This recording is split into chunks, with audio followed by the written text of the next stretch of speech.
All right, I don't know where Rook is, but he's taking forever. Oh, that's so cool. You have to see your glass. You have to see your glass. It's really cool. Mystic Manny, Free Rage, Dragon Dancer, hello. I'm hoping you can hear us. Ooh. Turn down just there. Look how it's like.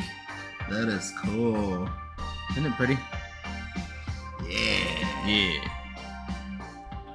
What topic was it again? We'll just flow with it. Well, we will. That's how we always do, y'all. Y'all hear that? Y'all hear the flow? There's a flow.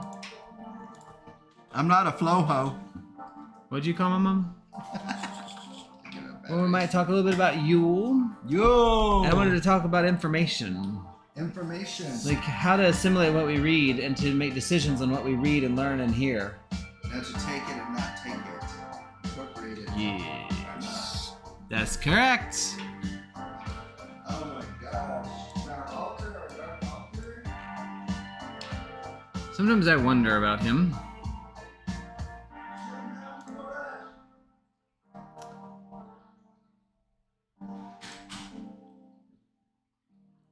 Jim him fresh. Awesome. Regs, what's up? So yeah, we're still getting a few things set up. Had an interesting movie last night I want to talk about because it was fun. We watched a scary movie last night that was like obscure as crap and it was just really cool. I thought it was really good. I think Rook did too. Yeah.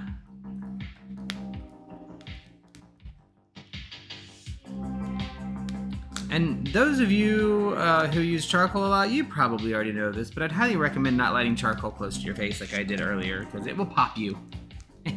Tabby, good morning. I'm living my best synthwave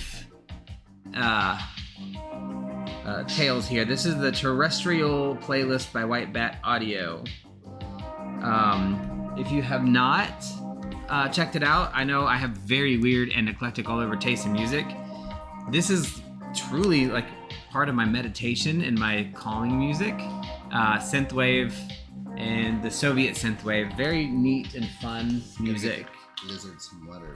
But what I really like about the White Bat Audio stuff is it's royalty free as long as you give credit, which you'd want to anyway.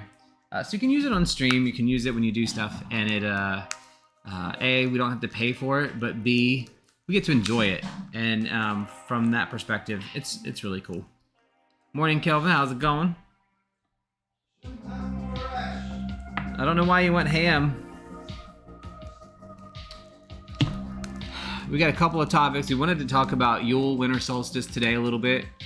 Open discussion for anybody that has questions. And I have no clue what he just said, and really looking at information. So as Rook and I have been reading a lot, and I mean like all kinds of stuff that we haven't read before, and new stuff, old stuff, all that.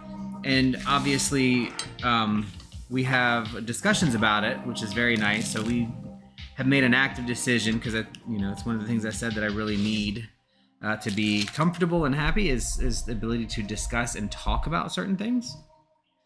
And so with that, we will talk about information. Ooh, we should talk about Krampusnacht. Krampus. So yeah, I mean, I don't know a whole lot about it, but I do know a little bit, and I can quickly find some resources. Ooh, I smell the charcoal lit. The charcoal is lit. Next. It's a Christmas Halloween that feels much more like... Wait. It's a Christmas that feels much more like Halloween. I think that's what I was trying to say. It's Halloween-mas. Ooh. Or Christoween. Krampusnacht. Christoween. So yeah, we have a couple... We can pull some resources on that, and we will bring that up, for sure.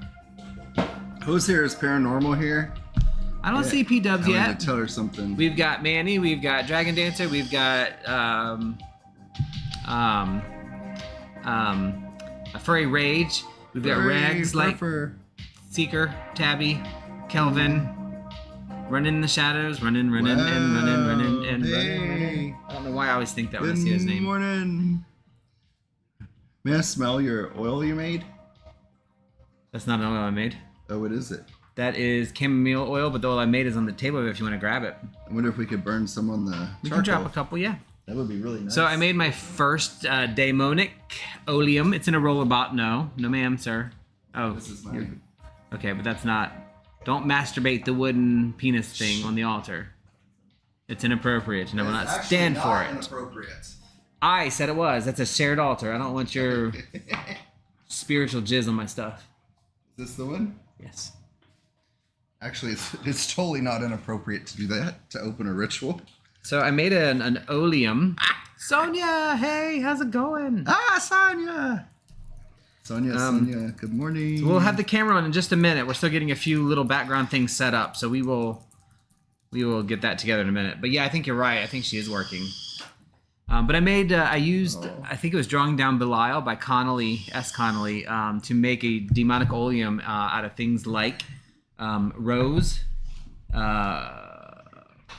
What is the flower I just said? Not chrysanthemum. Chamomile. Chamomile, yeah. And camphor. And so I was shaking it up for you. So now I will anoint you. Where do you want anointed? Let's see. The demon, the daemon, and the daimon. No, I'm not anointing that. Well, that's what I need. Well, then you can anoint yourself. I'm just kidding. We can anoint later. Is the sin from the... Oh, yeah. This is the chapter I can't stand. So we're going to talk a little bit about our books as we always do and all that stuff. But, yes. Oh, my God. Manny, I don't know why I have not ever had camphor oil, like essential, but smell it. Ooh, when you mix camphor and rose, it is phenomenal.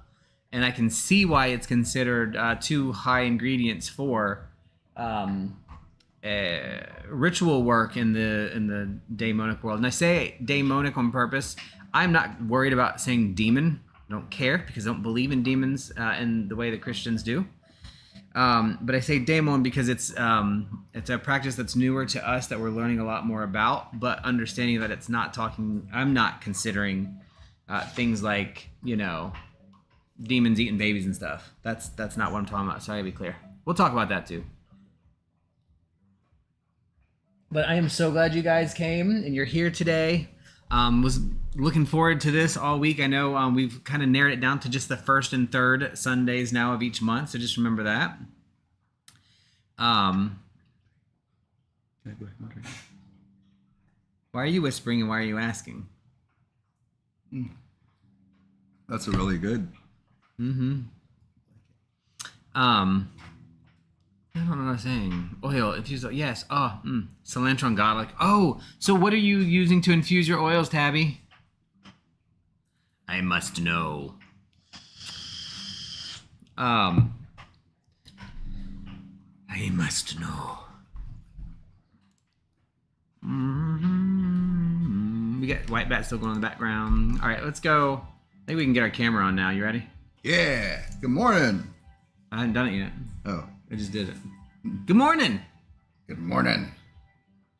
Lord have mercy on my soul. All three of them. Three Souls theory is pretty fun. I want to go back to my past life and work in a carnival. I think that would be more fun. Yeah. So Tabby, we have a machine. I've never used it. We have two machines because I'm a nerdy, techie kind of person. I like kitchen tech and stuff. And we have two machines. One machine that you can fill with like nuts, like pistachios and almonds, walnuts, and you can extract. It's an oil extractor, and you can use it to make your own like vegetable oil. Make your own essential oils and stuff like that. And then the oil you create, I have a Levo, which is a oil infuser and butter infuser. So it's super exciting. But I've never used either one, and I'm afraid to, kind of actually. Can you see the chat easily without looking around the mic? I have to go to the left to see it. So would it be better like this? Is that better or worse? I can see it better. Okay. That's better. Sorry, we're moving stuff around so that we can make sure that everybody has the vision. I think it might actually go better over here. We just won't be able to see it when we're pulling stuff up.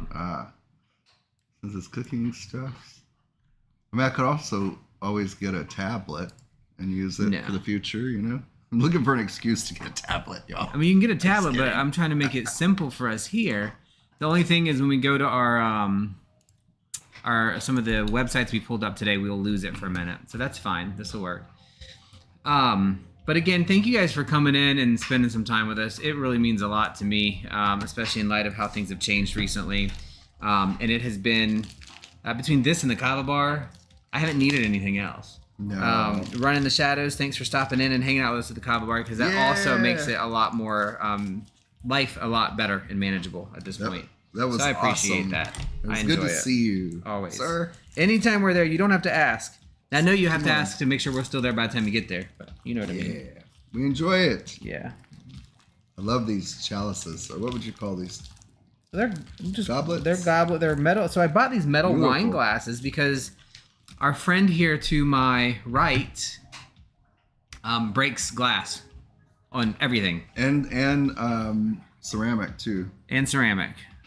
Smell that. I'm not allowed to be around. Siberian cedar.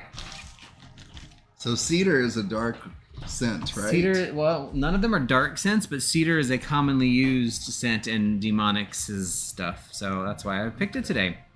But oh no, Kelvin, look, I'm just telling you, there's something going on. I'm also type 2 diabetic. My blood sugars have been running in the 280s. And I've been pretty good about managing it. I've got it back down to like 190s. But I don't use insulin or anything right now. But for a week, I was in 260, 280, 300. It was insane. So I'm not glad just you're you, okay. but glad you're okay. Yes. Yes, those drinks do that. Now, if you go in and get the red vein kava at the kava place, it will knock you out. Because Mama said knock you out. But it's it's very pleasant, isn't it? Like it's they're good. It's literally one of my favorite things. I like going there because I'll have even a couple drinks, and depending on which color strand you get, and you can just be chill for like hours. Yeah. So that's good. But yes, glad you're okay, Manny. It's important. I actually took my blood sugar like 5 or 6 times yesterday trying to see how different kava drinks affected my blood sugar this morning. And I don't care about sharing. Kelvin, glad you're okay, Kelvin. My resting blood sugar last week averaged 263. And my resting blood sugar this week is 190. So I'm back on the right track again. I just got to continue getting it down. But yeah, so I know what that feels like. I have not broke the 300 barrier yet, and that scares me, but I'm definitely need to get some work done on that and clarify. But yeah, so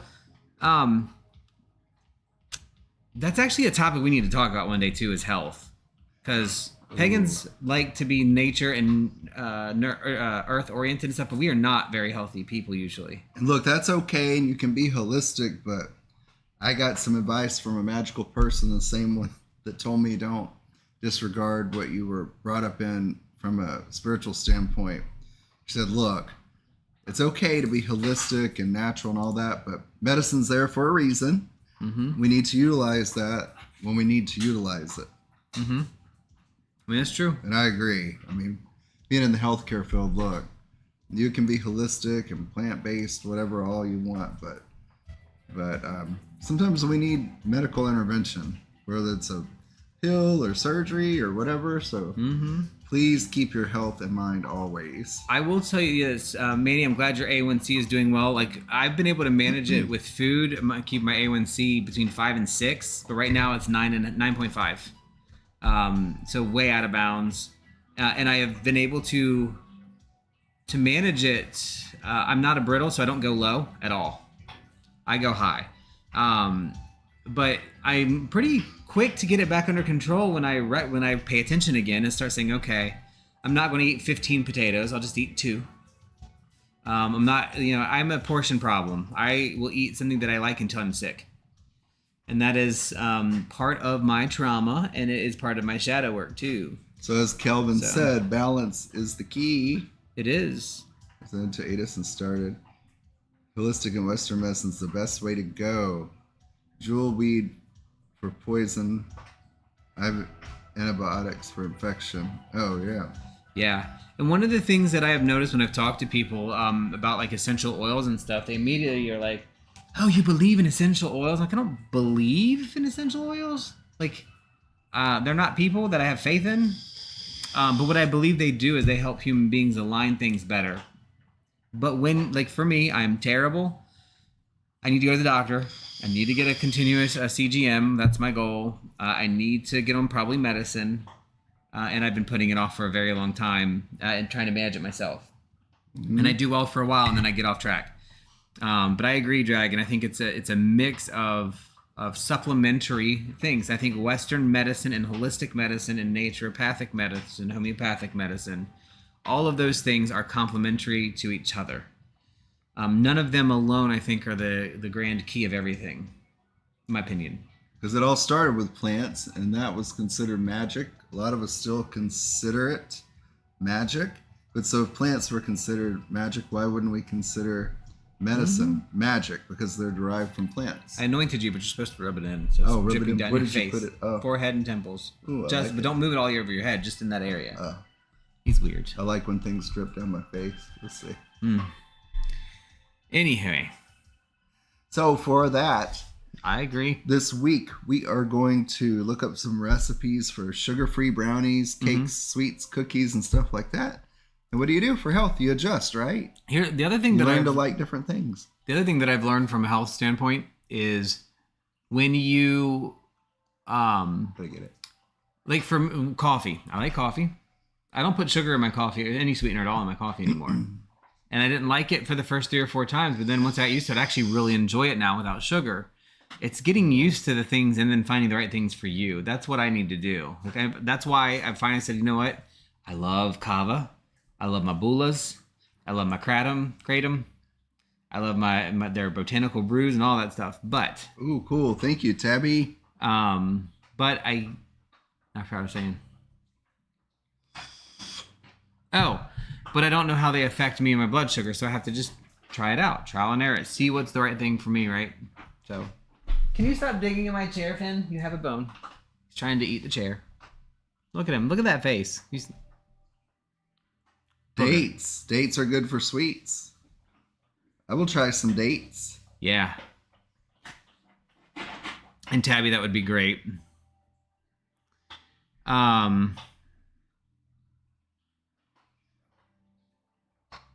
Oh, I agree. I agree too. Dragon Dancer, I think part of my personal problem is I do like a lot of foods and I don't mind eating, but when you travel, especially in the airport, all the airports have the exact same food. And it's very limited. And it's not healthy. The healthiest thing you can get at the airport is a 2.5 ounce bag of beef jerky that is $16 now. For what, like an I mean, ounce? it's 2.5 ounces. It's less than you get at the grocery store for $6. And so, and I can be in an airport an entire day. Like yesterday, Friday was 7 a.m., 7:30 in the morning until 7:15 at night. That's stressful alone. Hats off to you to be able to do it. I could not do that. It doesn't stress me being in the airport. It stresses because I can stay organized, but it stresses me the eating stresses me. I eat poorly in the airport. Although I've done better. This time at the airport, it was beef jerky. I did order a burger, but I didn't eat the bun. And instead of fries, I got a salad.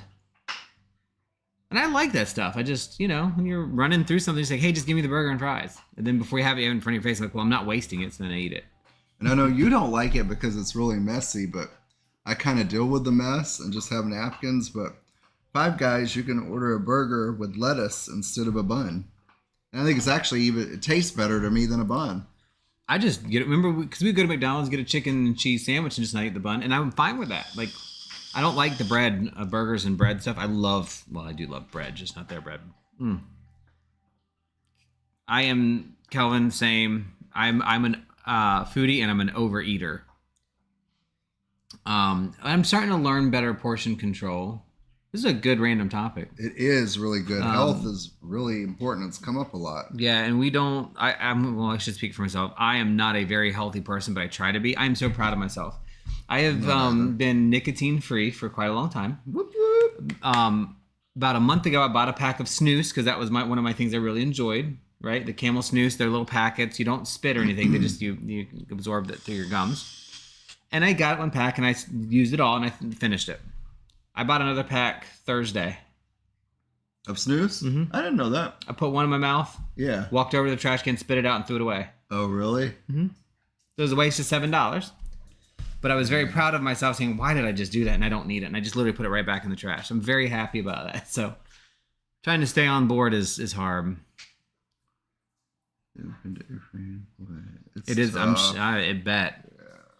I'm rekindling my love of seafood too. So, normally I wouldn't eat oysters and shrimp. Like that's not usually my go-to, but went out with some people and I had a very low calorie oyster and shrimp meal. No carbs with that. Just, something I enjoyed. It was very nice. Of course we're reading a lot of books, but I want to take time this month to start reading a book on vegetarianism. I've just got to eat less. Yeah, I want to too. It's because of the problem. It's not them against meat, but I do want to eat less of it. And the meat I eat is not good. It's like fast food prepared. I eat way too much red meat. Yeah. I gotta feel better. I'm tired all the time. I know it's because of a horrible diet. And stress. Like she said. God, stress is a really big driver for me. The oyster house. I never ate oysters. That's all you, Brian. Do they have chicken? I get that, Kelvin. Trust me. Seafood diet. I'm pretty good with water. I get overboard with other things. Oh, you can do it, Dragon. Yeah, very cool. That's awesome. You can do it. And I bet with the herbal stuff that will help. For sure. Yeah, and Manny, just like anything else, oysters have a lot of health benefits if eaten in small amounts. I had them prepared cold and still in the shell. It makes me a little nervous, the whole raw oyster thing, but I did it, and it's my dad's favorite food in the world, so it was very nice to eat something, because I just didn't like them as a kid, and my dad loved them. And so when I ate them and actually enjoyed them, But the other thing too is I don't go outside much when I'm in the hotel, when I'm at work. Like when I mean I'm at work, like traveling. Like this week I'm in Chicago. Like last week was Pennsylvania, Delaware, and New Jersey. I go in and stay in the hotel. I don't really do much, but I've convinced myself that it's okay to go out, and I've been doing that, and it's been very nice. And eating properly when I do. But yeah, Dragon, that'll be awesome. I'm very excited for you. I think that'll be great. Oh, that's the other end of it, furry. A lot of people, talk about the other issue, but there's the other side to it, for people that can't eat for whatever reason, and that's got to be hard too. Yeah. And if Regs is still in here, oh, she is. She just popped up. I was just fixing to say something, Regs. Can I reach out to you for some help with the vegetarian stuff? I definitely have questions. She's shared quite a few things. The sausage. My biggest thing has always been the animals. I'm not against people that eat meat, but I would like to eat less and go to a more vegetarian type diet. So if you've given me permission, I'll be reaching out to you. Yeah, I've got to do better too, but I have a problem.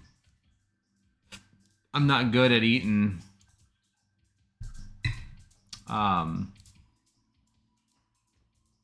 I definitely need to be active and do something, Dragon. One of my very good friends has recently started going to do cycling classes, and the difference it's made for her, it helps her with her stress, with her energy. She's lost weight. She feels better. Her skin's better. So that's definitely an important component that I certainly need to start doing some kind of activity. Yeah, we talked about getting the bikes back out. We have recumbent bikes, which are much more comfortable to use, but you still get a nice little workout. So we need to get those back out, and they're like real bikes, outside bikes. So that'll be fun. I'm with you. Like remember we were vegetarian for quite a while. Yeah. We did it for a long time. It's just I gained weight. And the problem is the stuff I would eat when I was not eating meat was not good. Like Taco Bell bean burritos every day or every other day, and a lot of pasta and stuff like that.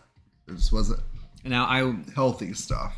I'm not giving up cheese or meat completely, but we actually do a good job. We've reduced a lot of that anyway. You know, with the HelloFresh stuff that we use, it's very proportioning much better. But BG. Ooh, stir-fried veggies and rice. That sounds good. See, I could do stuff like that. Stir-fried veggies I like, but they have to be cooked really good. Like I need them. I don't know. I'm very weird about that, like the level. Yeah. I can see that when I was eating a lot of salads too, and it really it may sound weird, but my GI tract got messed up. Like it was painful eating so much like salad and stuff. Changed too fast. Too fast. That's what I did anyway. I think we will get a fruit and veggie box delivered. That's nice. Cab driver and couldn't put weight on. Yeah, I mean that's the same. You know, people. There's both sides to it, right?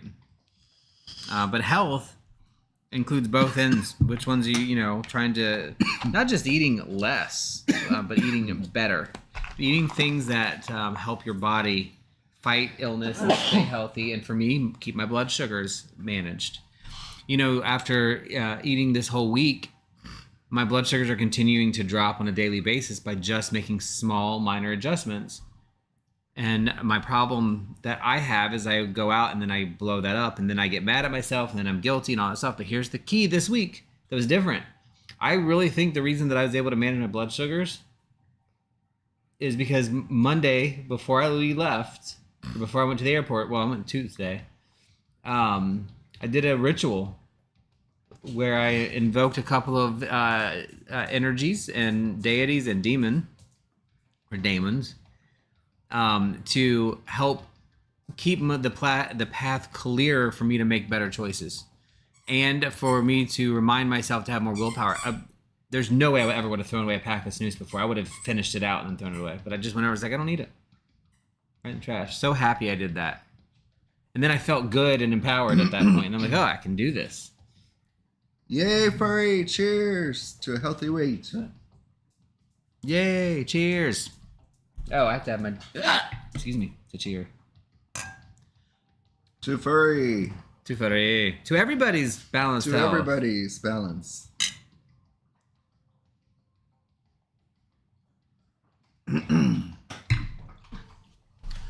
PG? Oh. Sounded like she was chewing on something other than the bone, but it's the bone. She's barely fitting on that chair. Where did Finn? Did she kick him? She kicked him off. Come here, Bubby. Come here, ride the elevator. Yeah. She kicked Finn off and took his bone.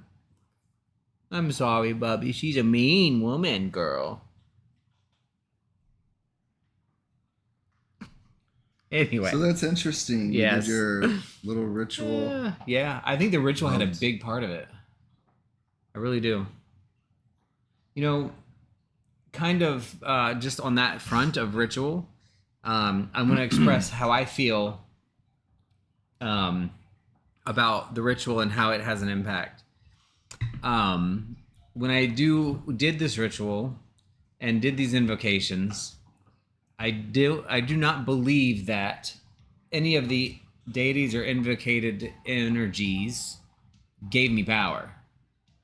I feel like what I did was pull to the energies that I'm already a part of to make them brighter in my mind and in my life so that I can pay more attention to them, because the power that I don't want to use the word blame, but I don't think that the energies and deities have made me stronger or made me choose better. They have allowed me to choose better. Does that make sense? Like the control piece is still mine. Like inviting the energies in and getting guidance isn't them making decisions for me. It's me making better decisions for myself. So when I threw away that can of snooze, when I didn't get the fries and got the salad instead, it wasn't deity giving me power. It was lighting the way and showing me how to do stuff, and that I am strong enough, and that the ritual really was about me respecting my body more. I don't respect my body. I don't give it what it needs to properly function, and that's my fault. So I have to change that. That kind of thing. Ooh, thanks, Rex. That is too cool. I love that. I saw one book called something like Eat Plants, Bitch, and I ordered it for somebody, my old social worker.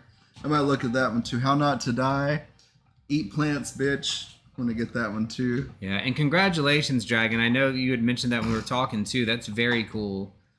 And interesting how much just de-stressing can help get you into a better place. God, I need to de-stress. I've been covering 4 departments at my job for like 5 weeks now, and it's about all I can take. So I think I need to it's time for me to do a ritual. You know, you can lay down, Bubby. You don't have to stand the whole time. Yeah, you still got to put the work in. So what exactly? Do you want to talk about like what we've been reading a little bit lately? Yes. Or keep going. I don't want to stop the. You just sit with the balls. Yes, I do. Did I tell you I got my own balls? And I like them, but they're not powerful yet. I need to work with them. I was jealous that he was playing with your balls, so I went out and got my own balls. But his balls are very powerful. I went out and got my own balls. They have a strong energy. You won't. You play with his balls and you won't touch mine. They're mine. You won't let me touch yours? Nope. That's not nice. Nope. They're the same stock of the balls that I gave to Dragon Dancer. No. Actually, I think they might be a little bigger. I'm just saying. I haven't seen them. They're on the kitchen table. But I mean, size doesn't matter. If anybody's wondering what we're talking about, just for the record, we're talking about Shiva Lingam, or constantly referred to or commonly referred to as Dragon Balls, or Dragon Eggs. And we have a couple of sets. I have some really tiny little ones, but they're very, very powerful, comforting stones from a very specific river. In India. Or somewhere over there. Why are you digging through my beard? Is there food in there? When you tap into them, you can get it. They're very powerful. You got to figure out which is the right way to hold them. And once you figure that out, it just... Bazinga. It's like a buzz.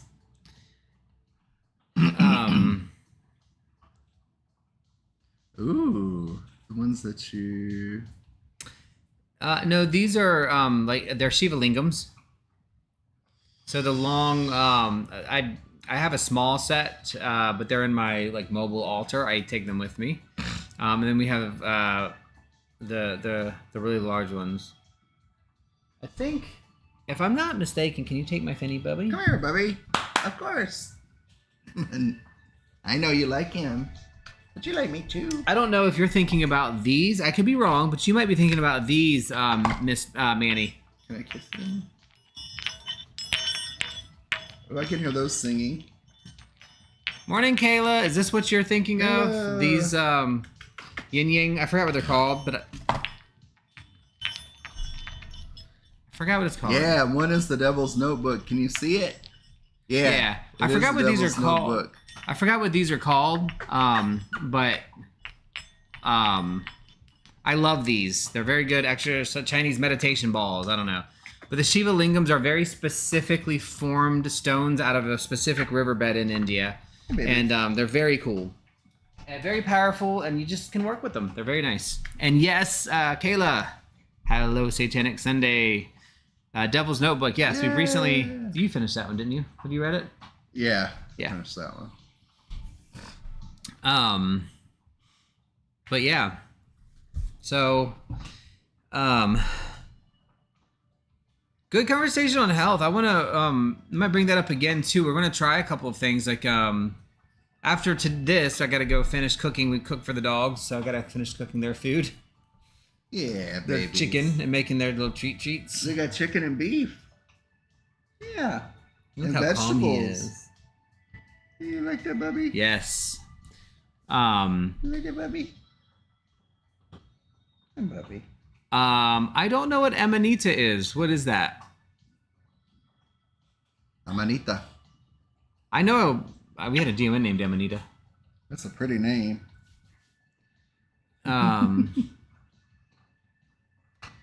So, book-wise, yes. Let's talk a little bit. So What's the main book we've been reading? the main book we've been reading. Oh, it's a mushroom. Okay, Bubby. Oh, duh. I think I knew that. You've told me that before. I just didn't recognize it. So That is too cool. The main book we've been reading is the Satanic Testament by Lucifer, League of Warden, and it's really good. But I'm going to tell you right now, so far, the best book that I've read has been the Satanic Bible.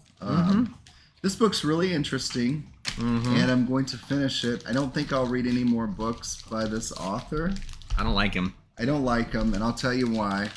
Next, I'm moving on to the Satanic Scriptures by Peter Gilmore.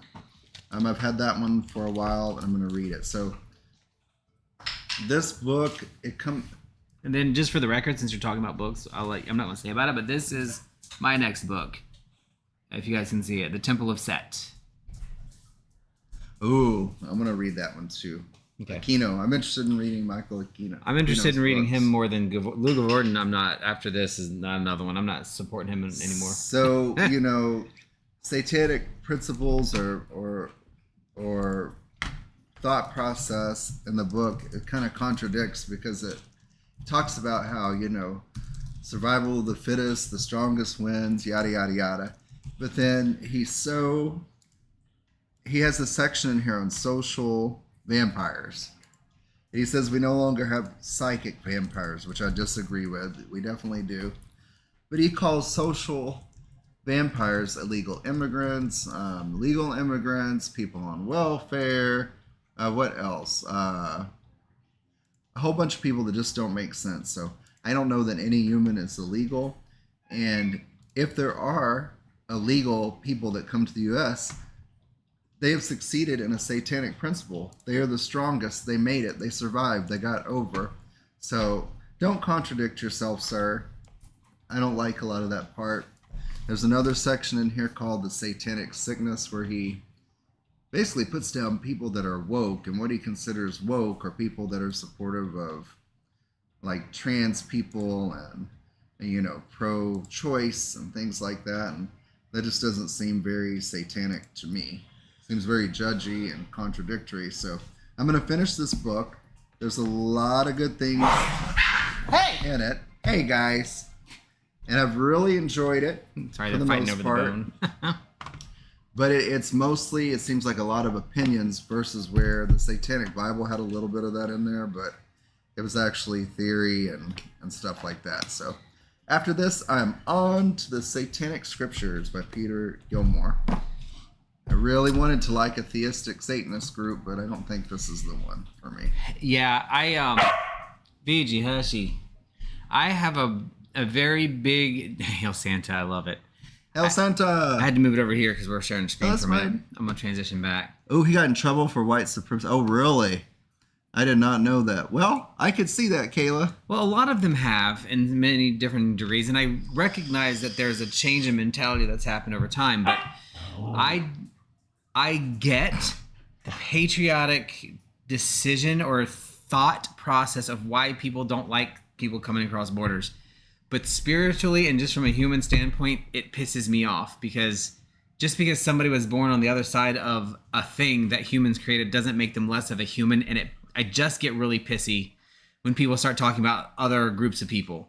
Like the illegal aliens. There's no such thing as we're either all of us are aliens or none of us are aliens, right?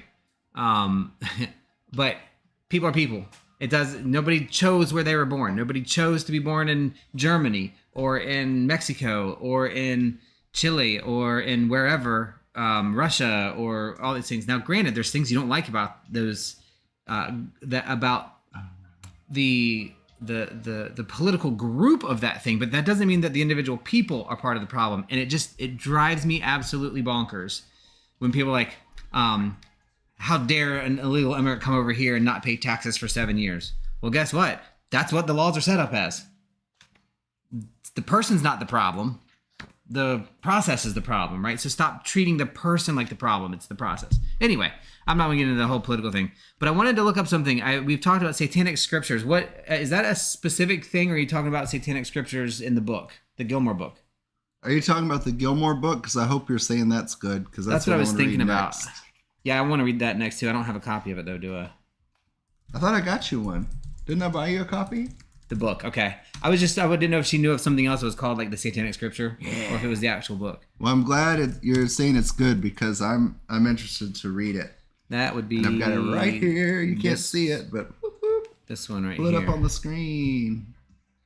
Yeah. Sweet.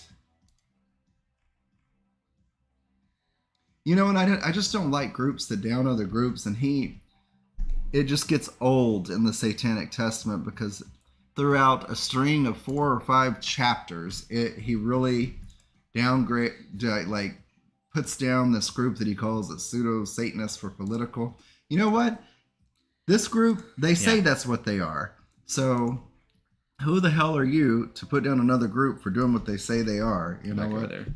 Just so you know. I don't understand. So, favorite one, okay. Yeah, so the thing is, like, and this is kind of where I came up with the topic today of, like, information and verifying information and assimilating of information. Yeah. And it comes from, for me, I don't regret reading the book, the Satanic Testament. I don't regret reading a book by a Nazi sympathizer. I don't not think we should not read those things. Like, it doesn't mean that by reading it though that I automatically agree with what's in it. If anything, I'll be honest.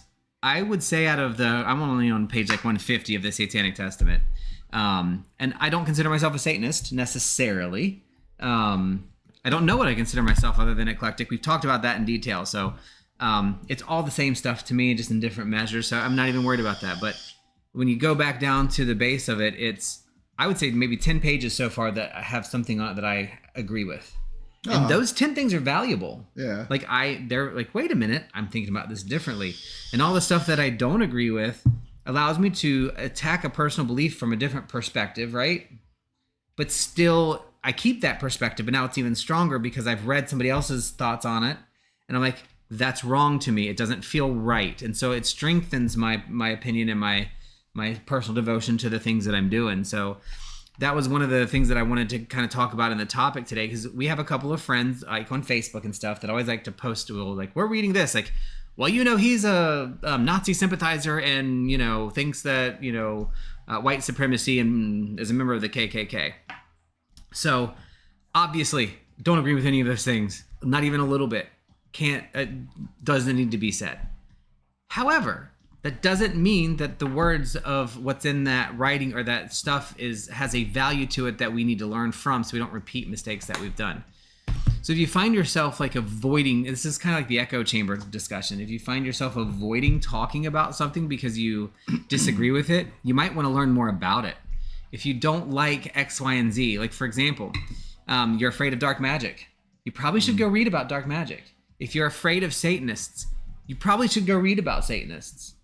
But find a source that's effective. If you're an individual, and I've heard a lot of people say this lately, I'm sick and tired of these white lighters that all they believe is love and light and everything's positive. Number one, we need all kinds of people. Yeah, they're just on a different path. Different path. And number two, most of the people that do the love and light and look at the positivity, that's not all they're about. They do understand all the different things and processes. So go read about it. Go learn about it. I agree. It is very important to know those things. Yes, I agree. I think that's a very good point, Dragon Dancer. I don't mind people pointing those things out. But there's one person individual, not in this group, not talking right now, not in our text or anything. But there is, honey, there is a person that's very consistently barks at us. Well, you're supporting an asshole, whatever. And I'm like, I support assholes every day. The gas station clerk's an asshole sometimes. But there's still a part of it that works that I want to learn about. I was like, why do these people think this way? Why do they have this connotation? And when you read the Satanic Testament, you know exactly when you get to a point, it's like, I literally write in my notes, because I write notes about everything. My notes say, wow, this guy's a douche. This is a really terrible line of thinking to me. This is a shitty person. I mean, I just don't agree with and it's just my opinion. Behavior. Now, I am going to choose not to provide any more financial support to somebody that really... The other thing about Legoborden for me personally is his style of writing. He repeats stuff a lot to make the book longer. Yeah. Like there's paragraphs that are just rewritten in a different way. That's the exact same thing like 5 times. I'm like, okay, dude, you're just trying to make the book longer and write. I just don't like it. Like I don't enjoy it. I'm not going to say he's a bad person. I don't know him. Never met him. I don't know anything. I know we've talked about that he has, the white supremacy stuff, which I absolutely despise and would never support knowingly.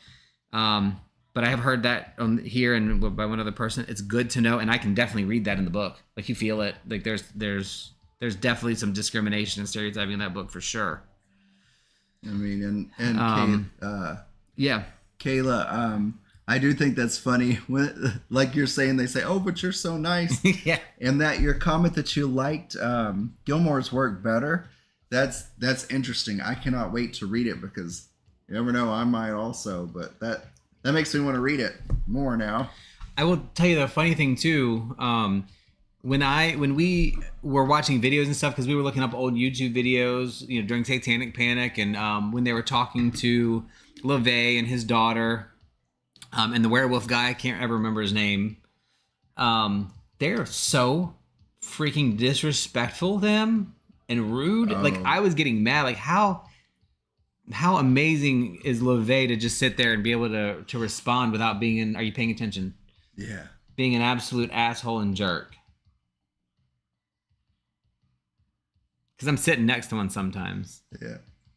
No, I was seeing she was talking about there's a chapter in there about the Memphis 3. Is that who in the book?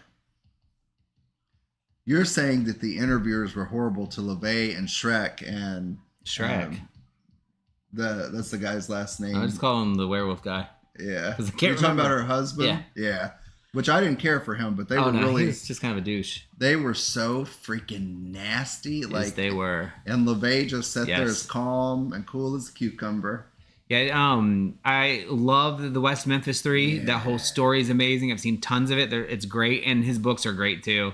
His YouTube is a little boring to me, but I like seeing him be successful now after all that shit that happened to him. But yeah. So, Satanic Testament. Not happy with it. Michael Aquino, seeing him, really enjoy watching him do stuff on like the interviews he's done. I want to see more. I cannot stand his eyebrows though. It just makes me want to just. It just drives me nuts. His eyebrows, and I know they're horns, but oh my god, I just can't stand it. So one thing I'm thankful to this book, by Legoborden, the Satanic Testament, is the very first part, which is not his, but he includes the Diabolicon by Michael Aquino. And had I not read this book, I probably wouldn't have known about it. That's true too. And that was so freaking interesting. It's like the fall of man's story, kind of through a left-hand path perspective that he received from entities. But it's very interesting. And Michael Aquino, I definitely want to read stuff by him. Yes.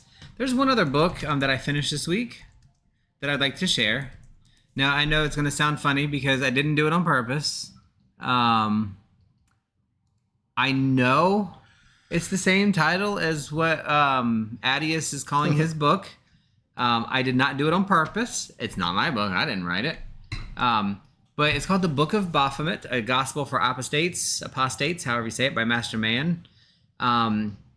Very, very interesting read. I really enjoyed it, actually. It just, I don't know. There's something about this one that I really, really liked. So if you're interested in a very short, easy read, again, I believe the content of this book. It's written kind of like a gospel, as much as I believe the Bible, which is none. Yeah. But the stories in it and the way that it's written really kind of helps your mind reorganize information. And so that was where, again, that's where the topic comes from today for me. And we are going to get into Yule still, and we are going to talk about Krampusnacht because that was in the thing. But I just wanted to show this one, the Book of Baphomet. It was just a random book I picked up. It was recommended, and it was a very good read, very easy read, a one-day read if you have the time. But you should check it out if you're interested. And it kind of goes through like the Book of Genesis-ish, kind of like that does, the Diabolicon, right? The way you're saying the Book of Baphomet's written that way. Oh, cool! And I want to read it. It's written like a gospel. Okay. Like it's actually written the way like Genesis 1:1, 1:2, 1:3, 1:4. And it's really nice read. Again, I believe in it specifically about as much as the other one, but I'm starting to kind of, interestingly, in Left Hand Path, find like my path is starting to clear up a little bit, right?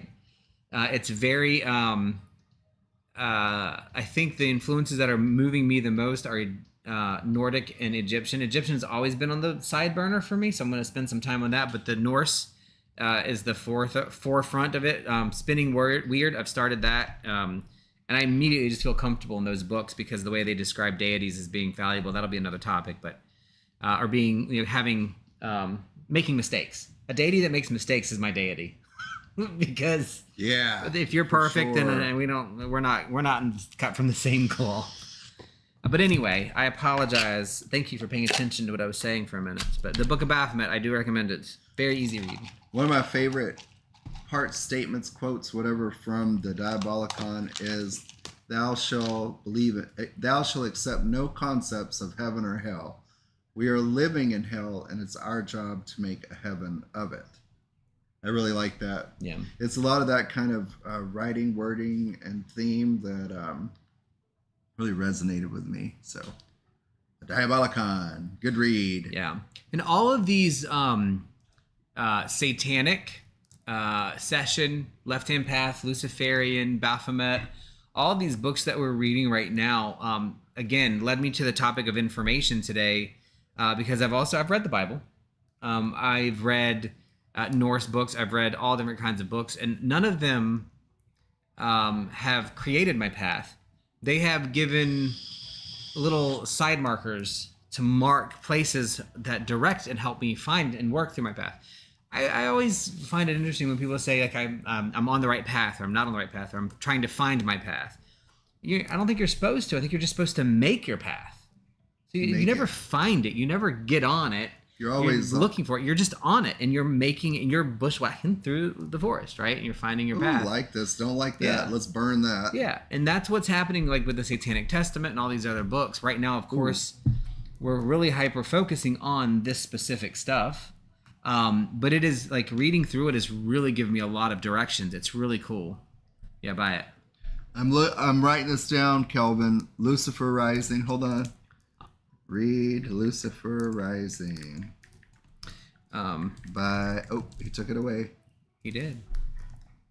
He Is You. By who? Found a film by Gavin Baddeley. Baddeley. Gavin. That dragon Baddeley. blood is. I wrote it down, sir. Thanks, Kelvin. There's an age-restricted video about the Egyptian god summoning the angel of Lucifer movie called Lucifer Rising. You can probably watch that too. Ooh. We'll look it up later. I was going to try to find it on here and share it, but it's not coming up. You think it's on Amazon? Run in the Shadows, I absolutely agree with that. That's a really good way to put it. Being on your own path is the goal to finding it. And that was a learning experience for me a few years ago, like I said, of not looking for my path And that's what people, I think, do a lot. We look for our path, and then you realize, like, wait a minute, I'm not looking for a path. I'm on my path. I just need to take the left step, and you get so scared you don't move forward. You just stop. It's really... Just the Night Before Christmas is a good Satanism book. I mean, he's not wrong. Or did he write Santaism? He did. Oh, Santaism. You know, I don't know if anybody's done it at Furry Rage, but we need to write these things down that you're saying and make a book of Santaism and publish it in red and black with all the satanic symbols on it. But see how many people actually realize it says Santaism instead of Satanism. I bet it'll get banned immediately. I bet. And they'll have all the Santaisms in there. And that's the goal. Yes, if your book gets banned, then that means you're doing something right. That is so funny. So is the Satanic Temple one of the heads of that Lucian Greaves? He's Satanic Temple, right? I don't know the people of it very well. Like, yeah. I am not really engaged that much with it. Yeah. I will say, when we look at like just all the stuff around us, but it's very interesting. Yeah, Regs, I think that is a really, really nice way to put it. I think the difference for many people, though, is it's hard to recognize. I needed to get away to find myself. I'm like, well, you've always been yourself. It's you that's in the way of finding yourself. And you're always looking for a path. And then you realize one day, it's like, wait a minute, I am the path. Like, that's the whole thing. I've been on it, right? So exactly like you say. I do love also the science behind things, too. I think that's neat. And even though I don't comment much, I do want you to know, Regs, I read and watch all of the things you post. I'm just not that good about writing about it. I prefer to talk about them. So sometimes I just don't respond. But I just wanted you to know that because you post a lot of stuff and I don't always respond to it. And I don't want you to stop posting it because I enjoy it. So books, yeah. I mean, that's it. I'm also reading Enochian Magic for Beginners to go back through that. But all these books and things, it's the information of them. It's the pulling in of them, watching YouTube videos. But what out of all this stuff makes it better for me is the turning it into notes for myself and then talking to people about it. Yeah. That's what translates the information. I get it backwards. I think it's data. That translates data into information and then information into usable things. Oh, yeah, Regs. We are at the Cape Coral Botanical Brewery and Tap House every weekend. You should come. Amazing. I know a lot of people go to the one in downtown Fort Myers, but the one in Cape is much more open and bigger. There's a lot more space, and now we're regulars there. So it's awesome. We're starting to know the people that go there and make up their names.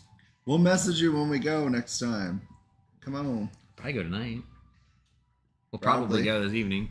It's a great. We go there and just read like crazy. It's so nice. They've got an artist that comes and sits. It's a big patio outside. Couple. And he paints and paints and paints. And I actually purchased a like a little serpent, a snake, work from him, and it's beautiful. Very much. It's a great place. Bohemian. Mm-hmm. So if you're ever interested, it's Kava Culture. So it's the same company that does the one in Fort Myers that I know Solomon's actually been to this one, Cape, too, a few times. But it's the same group as the one in Fort Myers. It's got a lot more room. It really does. That's the one. It's a little bit more bohemian, a little bit less like dungeony. Not that, you know what I mean. It's a little more bohemian than. And the energy, you literally see the same people every day, every time you go. It's like a family there. And it's an absolute time warp. We get there at 11 o'clock. We look down at 6. Yeah, Regs, for sure. No worries. We'll let you know next weekend. Just so you know where it is anytime. Go pee-pee. So I just want to say I already like this book a lot just by looking at the structure of it. He's got the theory in the front and the rituals in the back portion. So that is the Satanic Scriptures by Peter H. Gilmore. I'm already liking it. I'm excited. Yeah. Do you want another cerveza? I do. If you want to give me another cerveza. Yeah, cerveza más fina. I'm pretty sure we will run in the shadows. The only thing we do have to go to do a couple of errands. We have to go to Home Depot, get some plywood. We're redoing this whole room. Well, you won't see much about it, but we're like starting to put things in permanent spaces so that we won't have like all the computer stuff here. Cleaning off the table a little bit and getting things a little bit better organized because things are not exactly where they need to be. And we want to permanently mount our camera and second camera and just do a lot of that stuff. So, yeah. So we'll be going out and doing some errands today and moving some things around and getting some stuff situated. I don't leave for Chicago until Thursday. So Thursday through Saturday, I'm in Chicago this week. Which means I don't get home until Saturday, but anyway, that was the information. That was a big topic. So, when you and I don't, we've kind of said it, but just in addition to the thought process, when we read stuff, when we watch stuff, if it makes you feel aghast, if it makes you upset and frustrated, my personal opinion and belief is you should continue to read it, and try to figure out what it is that makes you feel that way. And you don't have to change your mind. But the one thing that makes me I will never read Leg of Borden further. I don't like his writing style. Like, it's irritating to me. Again, I'm at page 155, I think. Maybe 10 pages max have stuff on it that I actually agree with or like. The rest of it, like, even my notes, all right, this is horse shit, like, multiple times. But again, it's my opinion. It has nothing to do with him. And he doesn't care that I'm saying these things, right? Like, you can imagine if he let's say he watches this video, which he won't, but if he did, he'd be like, okay, dickhead asshole has an opinion, who cares? And that's exactly what you're supposed to do, right? Because that's what the whole goal of all this is for all of us, is have your own opinion, be able to share it, let it go and don't let it kill you. Because there's plenty of other people that have opposing opinions, I'm sure.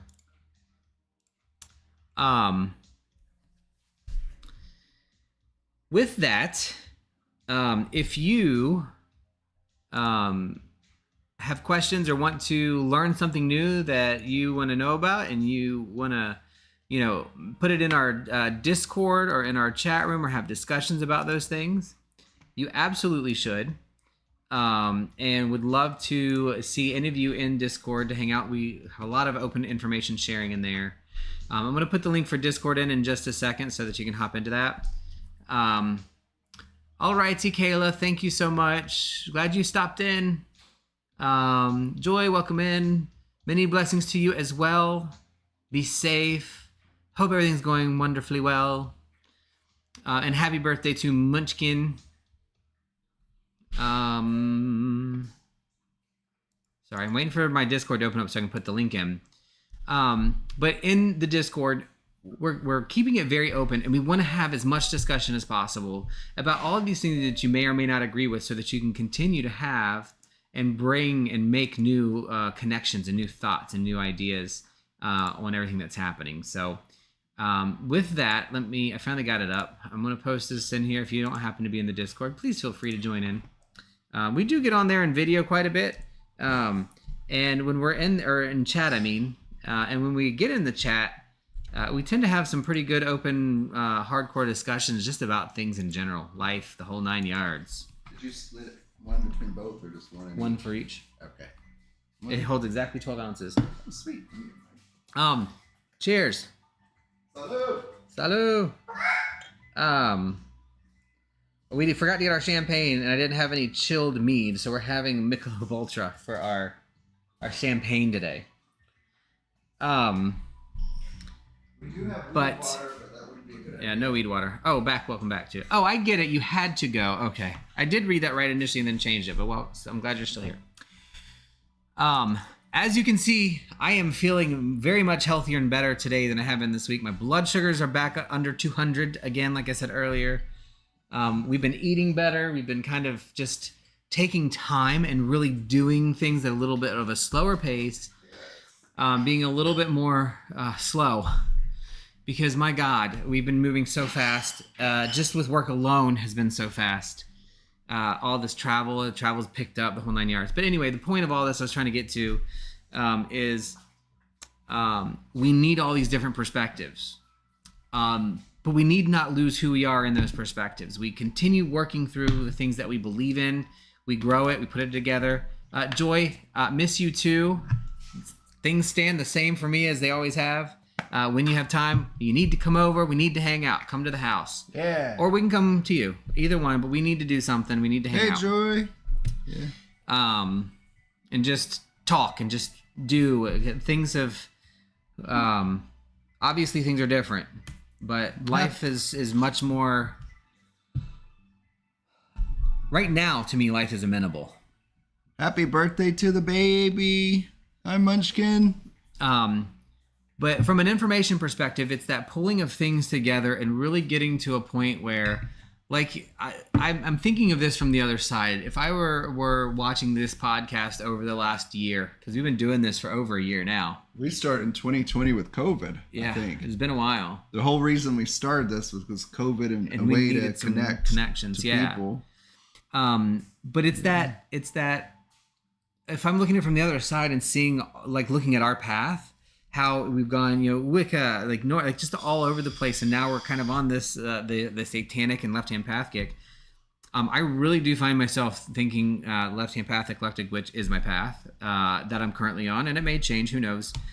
But those other things don't have any less of a value to me. Like, I am still highly engaged in Norse pantheon and want to learn more. Highly engaging in the Egyptian pantheons and want to learn more. I love the Welsh folklore. I like the stories of the city, and I don't even know how to say it right. And the Tuatha De Danann. I love the Celtic mindset and the Celtic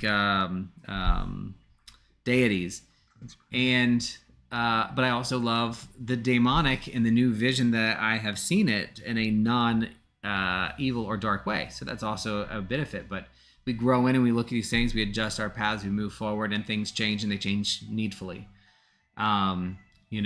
That's just the way of things, and that's allowed, and not only allowed but should happen. But again, that was where the information topic came from. It was really about us recognizing and sharing that all the stuff that we read, talk about, learn, engage, we're all trying to climb the same mountain to get to the other side at some point. Some of us will make it, some of us won't. Nobody at any level on that mountain is any better, higher, less, more than anybody else. It's just your path. It's just where you are. And I like it like that. I'm going to smell this again. I'm going to change the topic to one that I know very little about because somebody had mentioned it, and that is Krampusnacht. Ooh. Tell us. Krampusnacht. So, with Krampusnacht, I did find an article while we were talking about... I want to dress up. And I have learned a little bit about Krampus over the years, heard about it. When most children in the world are thinking of a jolly, round old man with a white beard who's going to come clambering down their chimney December 25th bearing a bag full of presents, children in Bavaria, much of Eastern Europe and parts of Germany are gearing up for Krampusnacht 20 days before. We don't think of Christmas time involving scary demons with horns and masks, but for some, it's all part of their traditional Christmas. What is Krampusnacht and how did it start? Do they have Krampus festivals? Like, that's a thing? Oh, I'm sure, yeah. I've heard of it, I think. Over here. Oh, here I don't know. Probably not. That's what I'm thinking. I'm saying. Like, that would be cool. Ooh. What is the... I am so going shiny squirrel on this, guys, but what is the thing where the souls, like, everybody goes out and the souls, like, roam? That was, I remember reading about it, and... I want to do that. Like, people, you just get out and there's large groups and you just kind of wander. It was a town you wouldn't even think of, like Minnesota or Ohio last year. And we were going to do it. We talked about the actually... procession of something. The souls or something? Yeah. Anybody knows that one? I want to know that one. Ooh, Orlando? Oh, that'd be sweet. I'd drive to Orlando for that. I would too. I wouldn't drive to Finland. Nah. I'd go to Finland. That'd be so cool. But yeah, if anybody finds anything on that, I will probably forget, but I'm going to try to remember to look that up in a little bit because I really want to do something like that next year. But anyway, Krampus is really Krampusnacht, December 5th. Men dressed as Krampus drink a bunch of alcohol and run through the streets to scare children. Sounds fun. Chasing delinquent children around them and hit them with sticks. Now, they might go to jail for that, so please don't do that. That sounds fun. Can you do it to old people too? Because I can do it at the nursing home. Yeah, no. I've never been to Europe, but I have things from Norway, Sweden, and certain areas because my dad's old boss used to collect things from around. He would bring them to me because he traveled a lot, and those are places I would love to go. I would be so... Really? It's today in Orlando. It's always today. Everything we want to do is today. Is like we always find out about the day of. So we're going to have to be more cognizant next year and like prepare. We'll have a whole year to make a costume. We need to get a calendar together. Yeah, and put this stuff on it. We really do. Folklore of Krampusnacht supposedly goes back thousands of years or more. And talking about where it started, which is really unknown. Most people believe it's pre-Christian. Me too, Tabby. Krampusnacht is on December 5th. And I think one thing we might do, let's get in, I'll try to remember again. I say try to remember because I forget stuff really easy, but I'm going to write myself a note. Oh, that scared me. It is cute. That's cute. Brian needs to add a calendar space here for stuff. Because I want to make sure we capture some of those things. It's running around. Yeah, I don't know. It says hit him with sticks, which I would love to do, but I don't know that we can. Oh, I would love to do that. I'm like, not hard, of course. I'm sorry, but most people I want to hit with sticks are adults. Yeah. Oh, yeah, that's true. Kids have an excuse, at least. Yeah. I mean, seriously. Kids. But I'll still scare them, but I'll hit the adults. Scare the kids, hit the adults. As long as it doesn't turn into that clown thing. That's funny. Oh, God, that would give me great delight. Yes, Tabby, constantly doing that. Oh, I tried to pause that so it doesn't eat up all of our... No wonder it's getting so hot. Sorry, guys. My mouse is moving around here. I'm hyper today. I've had a headache all week last week from Tuesday through Friday as I was working on getting my blood sugars back under control because it was very sick. And now that they're back in control, better control, not in control, better control, I'm feeling so much better. I'm getting everything out at one time. But anyway, so back to Krampus. The origin of Krampus is mostly unknown, thought to be pre-Christian. The Druids of Europe didn't write anything down. They think that might be where it came from, but horned devils first began to appear in medieval plays about the 1100s. What else do we know? And guys, if any of you have a lot of information on Krampus, now's the time to post it. Tell us. Because we don't know. We're reading. We want to learn. We're reading off of a website. So that we can participate in the sprites next year. Thankfully, also in the realm of information.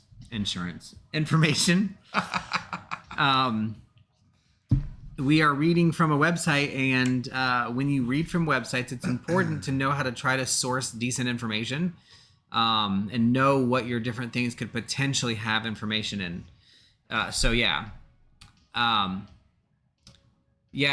Kelvin, I'm glad you're at 150. That's the number that you should be at or lower, right? That's the resting glucose at 150.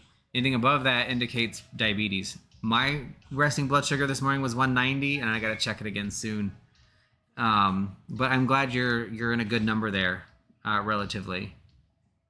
Kayla, I'm going to disagree with you, only because Furry Rage is really, really pushing Santaism instead of Satanism, and I think we can make that even scarier than Krampus.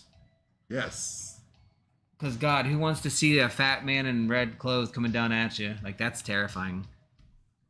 But anyway, the deity that Krampus originated from was corrupted into the mischievous, child-terrorizing ghoul. So basically, it's Satan. Like, it's a Satan thing, it sounds like. They had this deity that was probably balanced, that Krampus came from, and then Christians made Krampus a devil so that he would be super scary, and then he got scarier. Interesting. 6th or 7th century. Okay, so that's further back than what we're reading. That's awesome. Today, it's celebrated in many ways, and it's starting to become popular in the United States. In 2013, Krampuses participated in Austria's first ever national Krampusnacht. Why are we not celebrating Krampusnacht? Why did we not do that this year? Oh, wait. That's in 2 days. Why did I think it was after December 5th? Yeah, it's 2 days, so it is Tuesday. Well, it looks like we're doing something on Tuesday. I did, Kelvin, I never saw that, but I know that did come out. We might want to watch that too. Yeah, Santa-isms, I'm telling you. Santa scares me to death. Now, as an adult, like thinking about it as a kid, I was like, how? Never put together in my brain, and I was a pretty smart kid, that this fat man's not going to come down the damn chimney. And we always had a fire on Christmas night. Just a thing. Other thing that I do not like about Florida. We don't have a fireplace, like a real one. I want a real fireplace. Anyway. Hail, North Carolina! That's another story. So yeah, December 5th, 2015 was the first National Krampus. There was parades. Clintonville, Ohio did the first ever national one in the U.S. Seattle, Philadelphia, they've done other parades to signify the beginning of Christmas season, so I like that. But yeah, so interesting stuff. I think we maybe can do a little more on that, and maybe next week or next time we do this show, we'll talk a little bit more about it, because I think we talked about it before. I didn't write it down anywhere.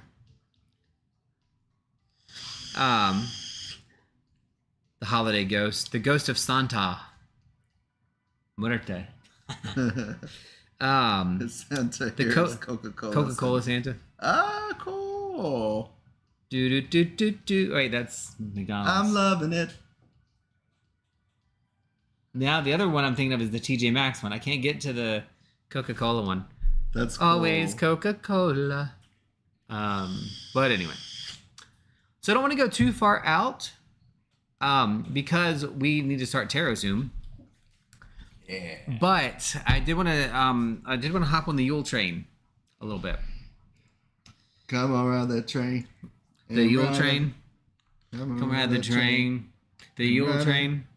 If you feel like dancing, come on, it's up to you.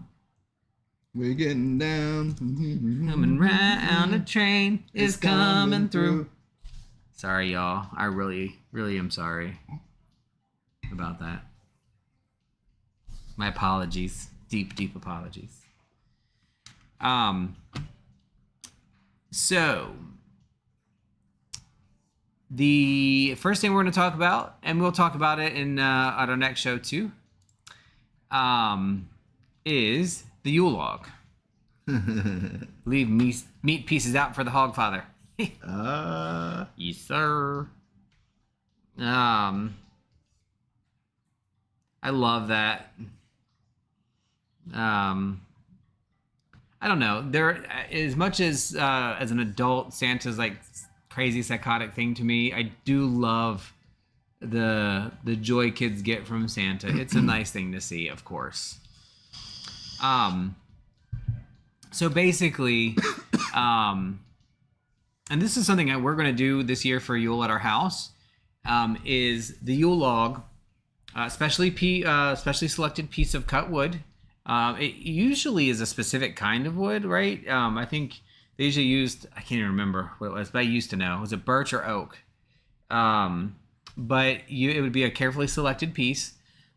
And you'd burn the Yule log in the house, and then you'd take the ash that's remaining from the Yule log, and you'd save it, because it's kind of like to carry the Yule magic all year long, and the good juju from the Yule time, the winter solstice. Because the winter solstice, what's after the winter solstice? Spring equinox, right? Mm-hmm. So spring equinox is your day of equality. The winter solstice is your shortest day. Longest day? Shortest day. Shortest day, right? Shortest. And represents all of the things that come with the harshest part of winter. But if you are at the harshest part of winter and you know this is the harshest it's ever going to be, what else does that tell you? That you're going towards the light again. You're going towards the longer day. So you'll be heading towards that equinox. So that's the energy you're bringing at Yule. Think of midnight or a dark moon going, starting to move into the part where it's starting to get in that first light from after the dark moon or new moon. And that energy is the same way. You're in growth energy spirit after the Yule. So the day to me of Yule, or the couple days, sometimes, it's a couple days, is all about recognizing this and respecting the cycles, of knowing where you are in the cycle, and knowing that all of the things we did up to this past year and through the harvest season have allowed us to make it this far, to the harshest moment. We're still going to survive. We look at what we have stored and we make sure that we continue to have stored. We might even decide at this point that we need to start rationing, right?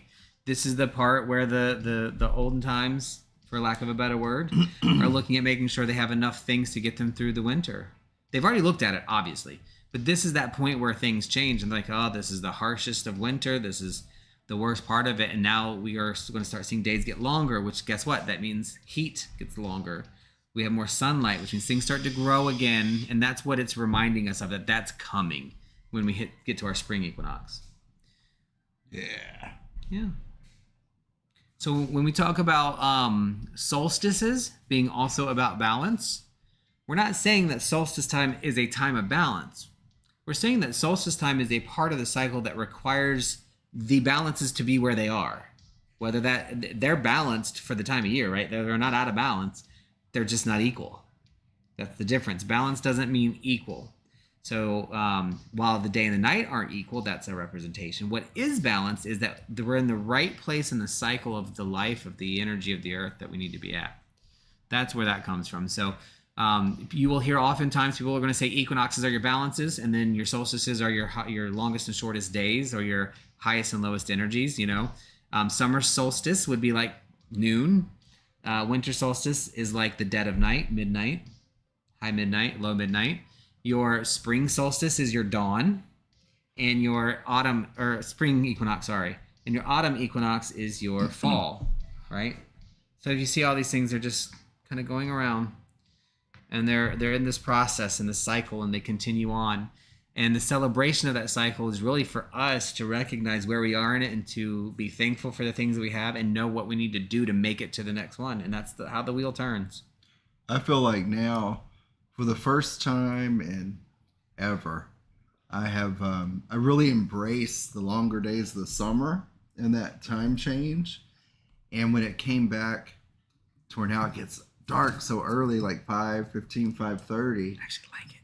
But I feel like getting dark early really is like the Earth's way or universe's way of saying, hey, it's time to rest. This is the time to do less. Maybe don't be out so late during this time and rest. So I'm kind of trying to appreciate both times now. Because I'm really looking forward to the longer days again. But now it is time to rest. See, I'm starting to realize not to look forward to either one. Right. Be thankful and happy for both all the time. Like that's hermit time, yeah. Definitely some hermit time. And yes, Joy, the solstice is the sun's return on its trek. Yep, it's that coming back down. We're getting that energy starting back up. It's almost like you're getting the car ready to start again, right? To think of it in a different way, but it's saying it's dark early. You're not supposed to be out. Be at home. And cook, rest. It's clear to me that the universe has spoken exactly of the things I need, because everything that has occurred in these cycles has left me at the best place I've been ever in my life. And that is coming from mostly the left-hand path and the cycles and paying attention. Like when you go outside and I don't have time to do a full moon ritual, but noticing, hey, it's a full moon, and you just stop for a second and recognize the cycle, the representation, and recognize what you see from many, many, many years ago. So yes, bye, Joy. Thanks for stopping in. I'm glad you did. Bye, Joy. So have fun with the little one. Have fun with the munchkin. Birthday blessings. We are going to get another charcoal started here so that we can cleanse our tarot decks. cards. Do you have a deck? I don't. Well, And I do you have need something to find write one. on? I need something to write on and a deck. All right. Let's see. I probably have my cards over here. Yes. I would say I'm glad Yule is your favorite time. Joy? Sorry, I'm trying to catch up here. So much happy times in youth. Yes, I have pretty good, mostly positive times at Christmas. My thing at Christmas that was weird though was with some other issues. Thanksgiving and Christmas both, I fully kind of come in. Like I pull in, and I with my family when I was like between 10 and 15, even older and 18, because I moved out when I was 15, 16, was very I introverted. I went into myself because I wasn't comfortable. I wasn't happy. I wasn't very much treated well in many cases. There were a lot of things going on. So yeah, it was a very hard time for me overall, but it still has some happy memories. I enjoy a lot of that. But yeah, thank you, Joy. Happy birthdays to the little one. And Rook is just standing there on his phone, not getting paper, so I can't write any of you guys' names down. It's going really fast, and I can't keep up. Hold on. So thank you. So we'll just have to wait, and hopefully we don't miss anybody. Sorry. I'm going to start taking his phone and literally just turning it off, and then his boss can say that his husband did it and didn't know any better. Yeah, you can. Need to. Yeah. Good thing I want to quit anyway. Let's see. Where is it? Cards. I need my paper.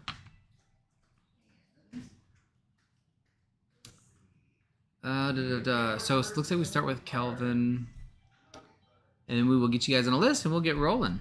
I am using a different deck today. Came this week.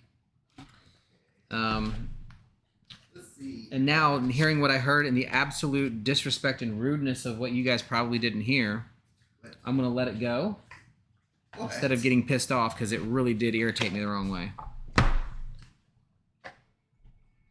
So we have Kelvin first, I believe. Kelvin. We have...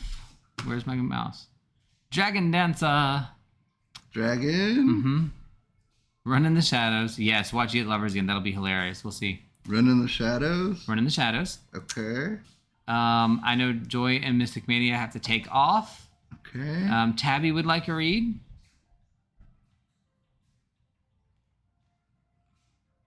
Okay, things are just rolling here. Kayla just wrote Kayla, so I'm assuming that means she wants to read. If you don't, just tell me. Furry Rage. Yeah, she does. Got it. Okay, good. And Regs, Light Seeker. And Ravenna Dawn. I think that's everybody. And All right. You have my cards. Yeah. I am going to put some Sumatran benzoin of Sumatra on here. Do you have any hang? So that I can get a little bit of Rook's energy out. Because he got really nasty with me, which was uncalled for when I was joking around. Yes, you did. No, I'm going to get you fired, and you just don't care, but that's okay. He doesn't know I can manifest. And if y'all don't notice, we're just playing around, just for the record. Some people don't notice that sometimes, but we do it a lot. You're going to have to take a bath in sage water. Just for the record. A lot of people see us like doing this sometimes. They get really concerned that we're really pissed off because we're not. Just for the record. I don't think we still have never had a fight in our entire relationship, 17 years. Not to say it doesn't piss you off. Because I'm sure I piss everybody off. But sage and salt, yes. Which is neat because I have I don't think I get. I think I did. Some actual sage essential oils, and you can buy, like, I bought a 10-pound bag of Himalayan salt and a 10-pound bag of magnesium salt, and you mix it 1 to 1, and then you can put in a couple of like essential oils and stuff and make your own bath salts. Guys, you don't have to spend a shit ton of money. I think we spent a total of $50 and we will have bath salts. Not the kind you smoke and eat people's face off with, but the kind you take a bath with for the next 10 years. I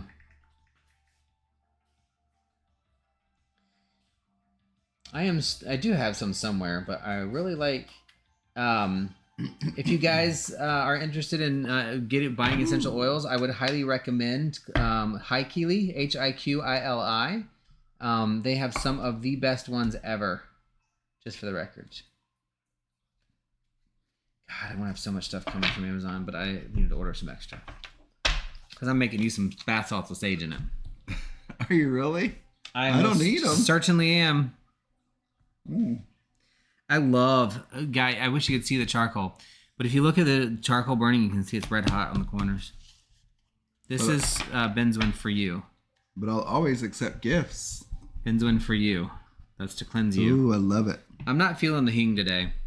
No hing? I was fixing to say, if you really think I need it, give me some hing. Yeah. Probably need to cleanse my cards, too.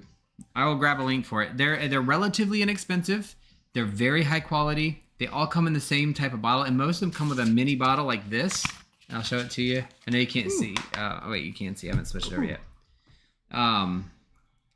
That you can add additional oils into and kind of carry a smaller bottle around with you if you need it. So this is like chamomile, for example.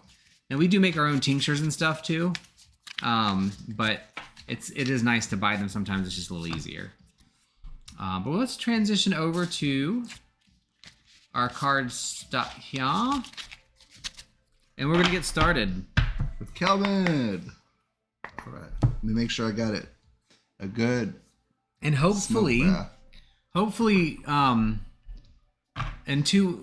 here's the other thing too. We're going to continue doing the first and third Sundays. We might add in some randoms, but we're not going to necessarily make them formal because I don't want people to count on us and us not be there. And, we're going to get our stuff set up in a little bit more permanent way, so I'm really excited about that. That will be nice. Yeah. And if the thing that we're trying to do, if it doesn't work out, what I think we'll do is we'll get 2 pieces of the plywood that will fit, and then, like you said, 2x4s, and then we'll just hook it all together and make our own little shelf thing across there. I think that's a great idea. I'm amazing. You are amazing. Thank you. Genuinely and truly. Considering how rude you just were. Do you really think that was rude? Mm-hmm. What? Yeah, go ahead. Just do that and just get me fired. I don't need a job. No, no, that's not what I said. I said, go ahead. Oh. Good thing I want to quit anyway. Oh, no. That was the third thing you said. We're going to go back and watch it. Don't worry. Y'all. I said, good thing I want to quit anyway, which is true. That's the third thing you said. That's not rude. The first 2 things were. And you think you didn't say them loud enough to pick up on the microphone. But I bet you they did. If I did say that, that's not rude. Go ahead. That's rude. You're rude. You're a jerk. Go ahead. I'm not. That you would say that, I can't believe it. I really can't. Oh, that's hilarious. Are you really mad? No. Like, why do you ask that every time? And I've never said yes, not once. I was just telling them too about that, and now you just done made me look like a liar. Wait, there's more, but we won't talk about it today. What does Kelvin need to know for the week? Oh, are you talking about the first couple months when we met? No, we don't need to go back that far. That's not what we're discussing. All right, Kelvin, let's get our energies back on track. Yeah, let's get it focused. All right, sorry guys. Yeah. Thank you, Dragon. Yeah, thank you. Yeah, Ravenna, I will put it in there while Rook is reading here. I just have to look it up on the website because I find it off of Amazon. It's Hiqili. If you search Hiqili on Amazon, they're pretty much $10 to $12 a bottle. They're decent sized, like 3-4 ounce bottles, and they have you can choose they have so many different options on there. You can just pick different ones. But Hiqili. I have a bunch of them, and they really have been my highest quality ones. Their jasmine oil's amazing. The camphor I got from them, also great. But yeah, so I will post it in the Discord too. But we are going to let Rook go first. The characters on these cards are so cute. I know. We talked about that one before. Yeah. Kelvin. I like his hair. Okay. Is the camera up? It is. All right. Let's see. Knight of Cups. So, And you do know, just for the record, if you move it a little bit to the left, you can probably fit 2 cards. As long as you stay within the 6 stones there, you're good. Okay. Yep. Knight of Cups. Well, this guy brings to mind this week that a romantic idea or experience might occur. I get the idea that it is more about a new idea or a passion coming to be that's kind of like you romanticize, meaning that you're enamored with this idea. It could be, I don't know, something you read or just something that you came up within. But it's definitely like a passionate thing to me. It could be a person, but I find it's more of a theory, a practice, some new knowledge that you will romanticize this week. I might have a new favorite deck. So entertain it. Ooh. All right, Kelvin, I pulled the Fool for you. The Fool is a real good representation of something new. A lot of people look at the Fool or will think of the Fool and you immediately have this negative connotation with the Fool of thinking an idiot or ignorance. And that's not what this Fool is. This Fool is representing that first step out into something new. It can mean 2 things, though. It can mean I'm stepping out with reckless abandon and I am going too far too fast. Or it can represent the need to take a leap of faith, the need to step out into something new. So if I put that alongside the King of Cups, to me, this is not a jump forward for you that is consequential of something negative. You get the Knight of Cups, right? Knight of Cups, yep. So the Knight of Cups is a respectable, emotional, statured person. And then you couple that with the Fool, that means that the universe is asking you to take a leap of faith about something. There's something on your mind maybe that you want to do. It's probably something that you think, like, oh, I really would like to do this. I think it'd be a lot of fun. I think I'd enjoy this thing, whatever it is. Maybe going to a place or meeting up with people for drinks. I don't know. It could be small or big. But whatever it is, it's something that's a little bit outside of your norm. And the universe is saying you should take that leap of faith into whatever that thing is. It could even be stuff like, because we're only doing 2 cards, right? It could be art. It could be a new style of something. It could be writing a book. It could be any of the things that are emotionally fulfilling for you. But Rook's card that he pulled for you, the Knight of Cups with the Fool, to me is really representing the need to take that leap of faith and to step into something. It doesn't have to be huge either. It doesn't have to be this whole big massive thing. Just something simple. But if you're feeling the thought in your back of your head is like, I'm not sure if I should do this, but I really want to, this is saying you should. And in my card, you probably can't see it, but what sticks out to me, although it's very teeny, is an envelope. So it says to me, idea, practice, theory, experience, something that is romanticized. That means like you are really enamored with it. And I agree, it goes with yours. You should do it. Mm-hmm. Do it. Shimham Faresh. And if anybody's interested, the deck I'm using is called the Grim Noir. And I am absolutely, it came this weekend when I was away. It's a Kickstarter deck that I got, and it is fast becoming one of my favorite decks because it is kind of like a perfect balance between dark and steampunk and gothic, and it's just amazing. And I love my steampunk tarot and my steampunk stuff, but this one is just phenomenal. All right. Dragon Dancer. Dancer for dragons, do what you want. I don't know the words, so I have to share my words up when I don't know what they mean. Ah. Oh, for sure.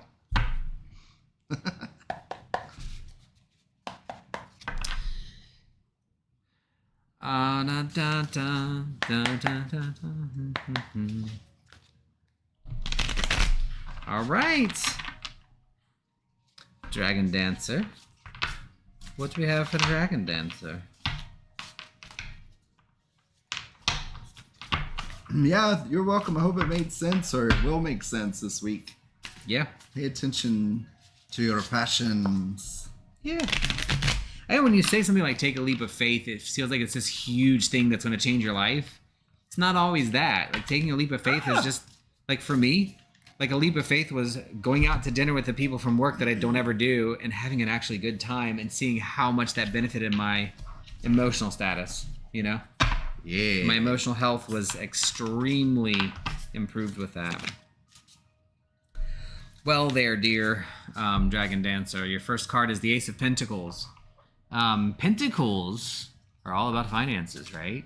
And tangibles and earthly things and the world around us, the things that we can touch, our grounding.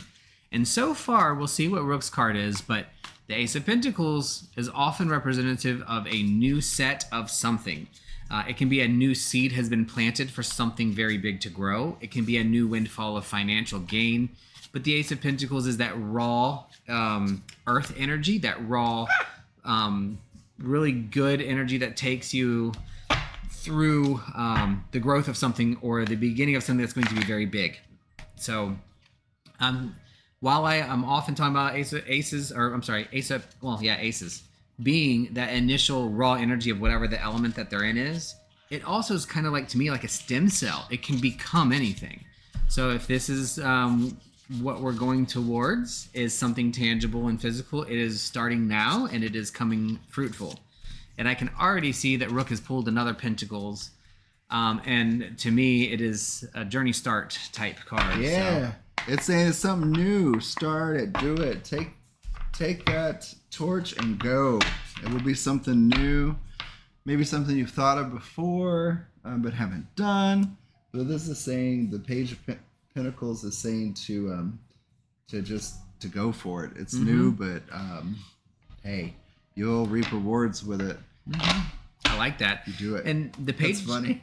The Page Pentacles in this particular image, you can see she's balancing on symbols. She has symbols. These are circular symbols. These mean things go around and come around. You put out good, you get good. As above, so below. As within, so without. So we're really talking in that realm of tangibles that there's some positive things going around, and she is balanced. She is not wavering. She is not tipping over. She is comfortable. She looks very calm, even though she is in a pose that takes a little bit of finesse to maintain, right? So she's representing the cycle and movement of those things. And she's doing something really new, but she's not worried about it. She's calm about it.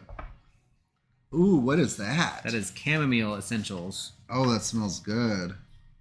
I gotta get a little bit of your smoke too. All right. I didn't even know chamomile had an essential oil, but I hope that helps, Dragon Dancer. But that's something new. Two Pentacles. Two Pentacles. And a reading is definitely a tangible thing, whatever it is. It's touchable. And we are going to run in. All right. Let's see what running needs to know this week. Harder, better, faster, longer. What does need to know this week?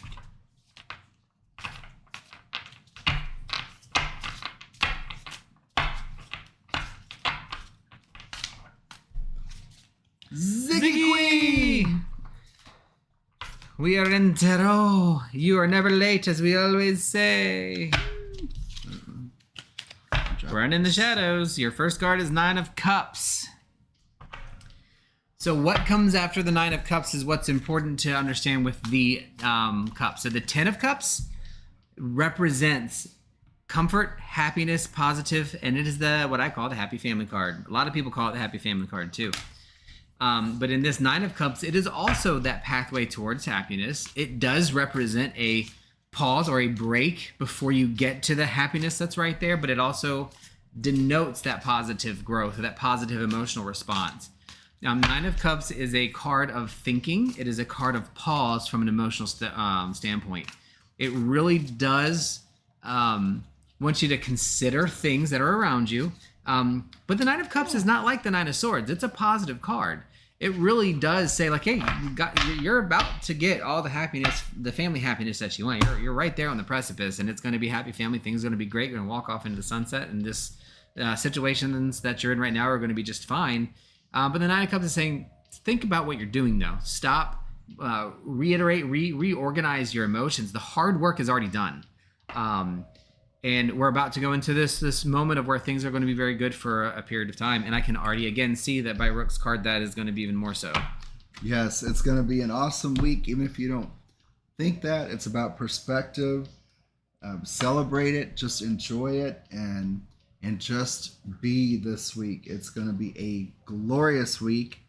That's what you need to know.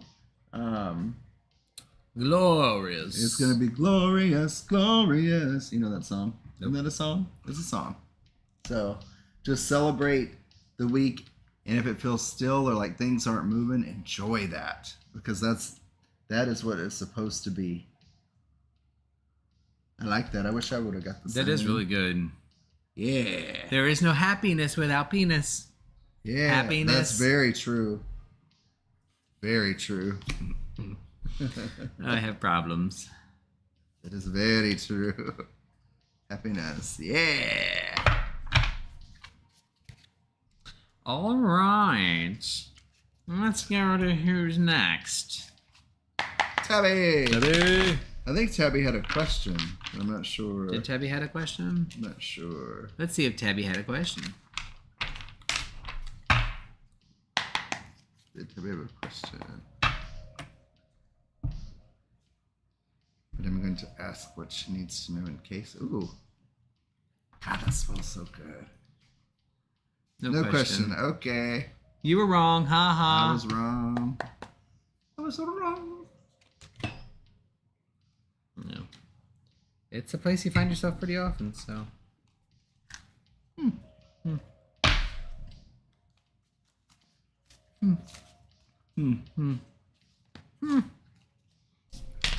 Alright, Tabby. Alright, what does Tabby need to know? Tabby needs to know about the Eight of Swords. Tabby. It's a pretty card. The Eight of Swords, if you can't see it, it is sometimes representative of the unfortunate result of a incorrect or a bad decision. So when we get into the swords can be conflicting. Swords, as we talk about, they're very polarizing because you can have, something cut you and kill you, or you can have like dead tissue cut out and make you survive. You can cut something to make it useful, or you can overcut something and it's no longer usable at all. And so swords in general kind of have that aspect about them. When you get to the 9 and 10 of swords, for me, the 10 of swords means that the whatever you're doing is really kind of potentially failing. The 9 means that you aren't going to get where you need to go. You're not going to make your goal. But it's purposeful because if you made your goal, you'd have a lot of trouble. It wouldn't be a good thing. But the 8 of swords is a little different. The 8 of swords is really this moment or this representation of something has happened or something is going on and I'm feeling a little bit trapped because of what I decided. And I probably should have done something a little bit different. The good thing about the 8 of swords is that it also represents that you can open up your own cage. Nobody is in a cage that they don't have the key to. And the choices are always available to us to make the next choice, the next step, the next change. So if I'm looking at this from just an 8 of swords perspective, then my advice is usually if you find yourself feeling trapped or overwhelmed in the next couple of days, just remember while you're trapped, you can rest a minute and nothing can get to you. If you're in the cage, right, you have the protection up. You're in a cage. You can't stay there though. But you can rest a minute, you can take a breath, and then you can reach up, open the door, and walk right on out, and you'll be just fine. So that would be my first thought is there's some kind of cage around you holding you back, but use it to your benefit first to get a breath about whatever's going on, so that you can then just you'll literally stand up, open it, and walk right out. It's not an end of the world thing. And I pulled the 6 of swords, so.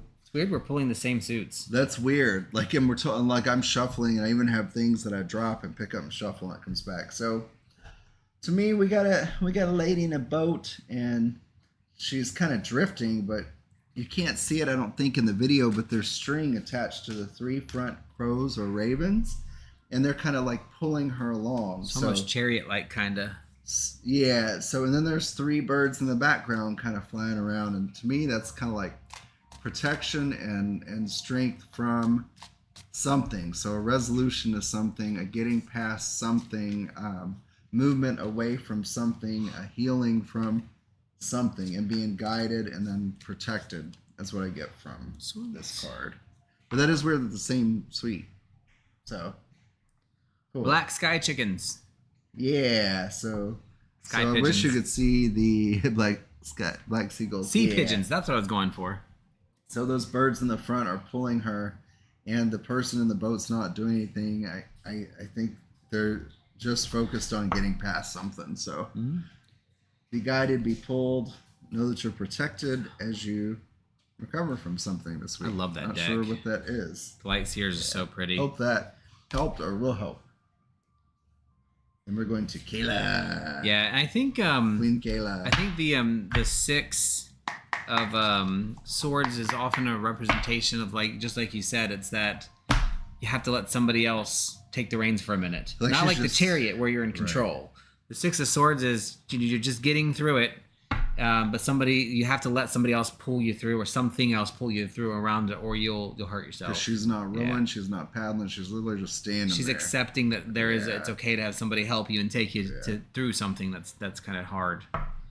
So really cool. But know that they're there to take you and pull you through, and the other black seagulls are protecting you by flying around, scaring off anything else, keeping anything else away. Mm-hmm. What I take from it. Yep. All right. It's Kayla. It is Kayla's turn. And she helped me by telling me Peter Gilmore's book is good, so I'm appreciative and I'm excited Did to you read it. Did you just say you got me a copy of it? I thought I did. So let's look for it and see, because if you're starting that next, I'll have to start look, it too. yeah. So I'll go back in my orders. Too. I'm cheating on Goodreads, y'all. I've been reading a lot of like 50 and 100 page books to try to make up my last 10, because I have now 28 days to finish 9 books to meet my goal. Because my Goodreads goal, which if you don't have Goodreads and you like to read books, you should get the app called Goodreads and join it and then add me as a friend. But my Goodreads goal is 1 book for every year I'm alive. So even though I only did 40 last year, because I'm only 40. Wait a minute. You're only what? 42? I'm 42. Yeah. So next year's goal will be 42. Yeah. But unfortunately, I didn't make that idea up until this year. So I have to get 40 books this year. I am at like 30, I think. 29 or 30. So, anyway. Kayla. Kayla. Let's get a drop of smoke. Oh, yeah. Ooh. Okay. Justice, balance, justice, just act. Something. Justice is coming soon. And it's going to be balanced and fair. It may not be what you want to happen or what you think should happen, but justice will be done for you very soon, which is good. She's smiling, so I like her reflection. We can't see it, but in the reflection, her eyes are open. So she's actually seeing things from all areas, and justice will be done. What's fair and just will occur for you soon. And you pulled what? I pulled the 6 of Cups. Now, I told you to stay inside the stones. Didn't I? Nope. Am I That not? card is not inside the top stone. Move it in. This one? Yeah. To the right, to the right, to the right, to the right, to the right, to the right, to the right. There you go. Oh, okay. I see. It's all the stones, not just one of them. I was looking on my left or your left. So in the 6 of Cups, the 6 of Cups represents, and especially in the line of justice, is twofold. It is the adult in you, the emotional adult in you, listening to the inner child to do something that you need to release a little bit. So there's something inside that's requiring a guidance or a movement forward, and you're stuck and unable to move forward on that thing because you're not listening to the child that's giving you the guidance. Because in here, it very much looks like the taller person is leading the child, but it is the child leading this pathway here. Even if the adult is in front, that child is giving the guidance and going where to go. So this is a reminder, especially in the realm of justice, of looking at what it is that's holding you back, why it's holding you back, and taking steps to listen to what's inside of you, saying, okay, take a breath. You're walking through steps left, right, but you're not making progress. You're not enjoying the fruits of the things that you're doing, and the loss of that is preventing you from getting to other things. And that kind of comes with the mix with justice, because justice isn't about the scales, right? It isn't about the balance of things. It's about things being imbalanced and returning them to balance, right? The justice is what happens to get things back to where it's supposed to go. And the Six of Cups is about that emotional inner leading, allowing you to experience joy. So it sounds like you're holding yourself away from experiencing something that can give you happiness. For some reason, you don't want it, and your inner child is saying, yes, you do. You need it. Let yourself enjoy it and have it.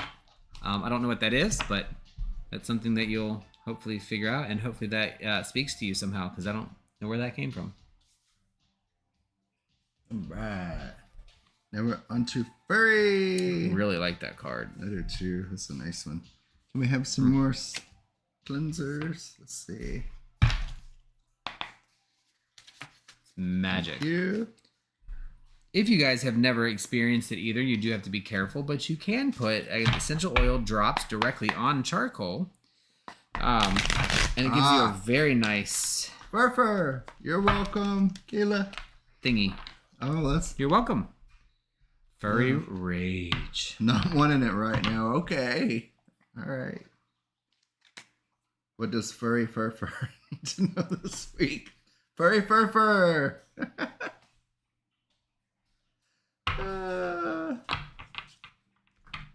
I will connect by going. Five of Wands. So, furry rage. Fur rage. The Five of Wands is a slay card. So it means Oh, that's a cool one. you take your magic, you take your direction, your hand or your wand, right? But your hand, your energy, and you direct it at the thing that is in your way, and you don't back down. The Five of Wands can also represent a group of people that are actually against you and causing things to be more difficult for no reason, but that you will succeed.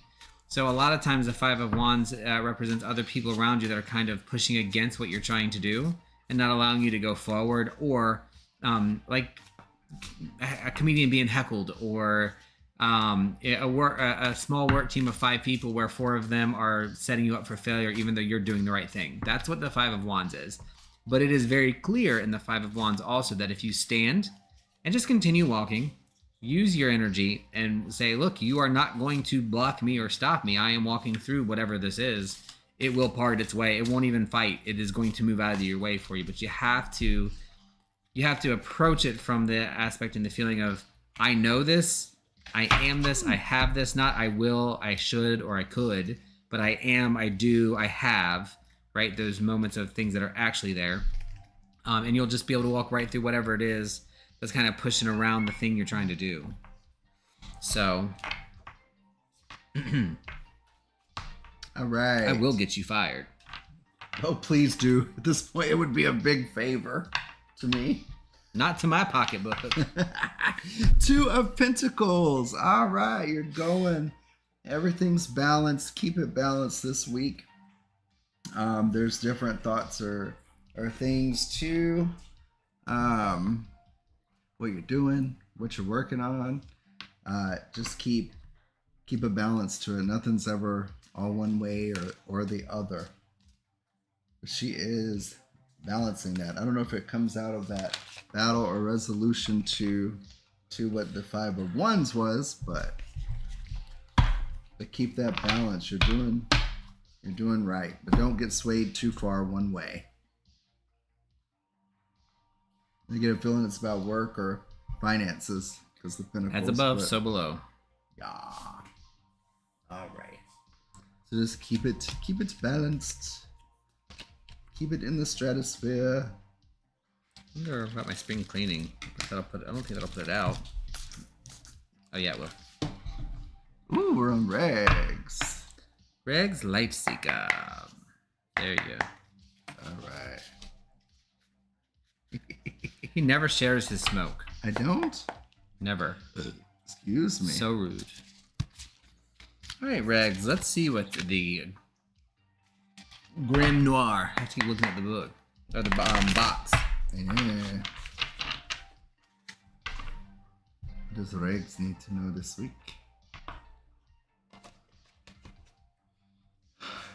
All right. Ooh. We just talked about this card.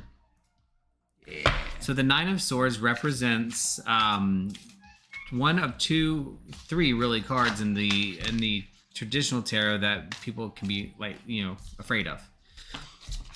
I would say the card that people are most afraid of in the tarot is the Ten of Swords. Second is the Tower, and inappropriately, and the third is the Nine of Swords. So for me, the Nine of Swords shows up. I actually said this just a few minutes ago, reading the Eight of Swords, that this is the failure of getting to a resolution in time, but it is necessary for the next step. So this, again, does not smell of a large, huge thing, something small. But there is something that you're doing, working on, involved in. I don't know exactly how to express it in details, but something that is going on with you that you really just feel like you have to get to the end. You have to make it, or life might not go well for you, or things are going to fall apart, and you just won't be able to handle it. Well, number one, you can. Number two, you're not going to get there. And it's going to be recurrent, like it's new. It's going to be in the next couple of days, the next week or so. You're not going to make that deadline. You're not going to get the thing done that you think that you have to get done. But the thing is, if you did, then whatever's on your path wouldn't work out properly for you. So the Nine of Swords is literally about accepting in some cases that maybe I'm not supposed to do that thing. A good example of this, the best example I can come up with is... I really, really want to go out and buy another motorcycle. It's not a great idea. The Nine of Swords coming up for me would be like, it's okay not to. No, just don't, because when you don't, you're going to get a nicer, better one not too far in the future, if that makes sense. So the Nine of Swords is like, I really want this job. Well, you know what? You're not going to get this one because another better one is right around the corner. So don't hang yourself up on it because of it. All right. I drew the Four of Rods, or Wands, if I said it correctly. Coming up soon is a time of celebration with others on something you've been doing, working with, or just for enjoying life and being here and being alive. So look for the celebration if you get an invite this week from friends near or far, old or new, or family. It's time to get together with them and have some fellowship and celebration.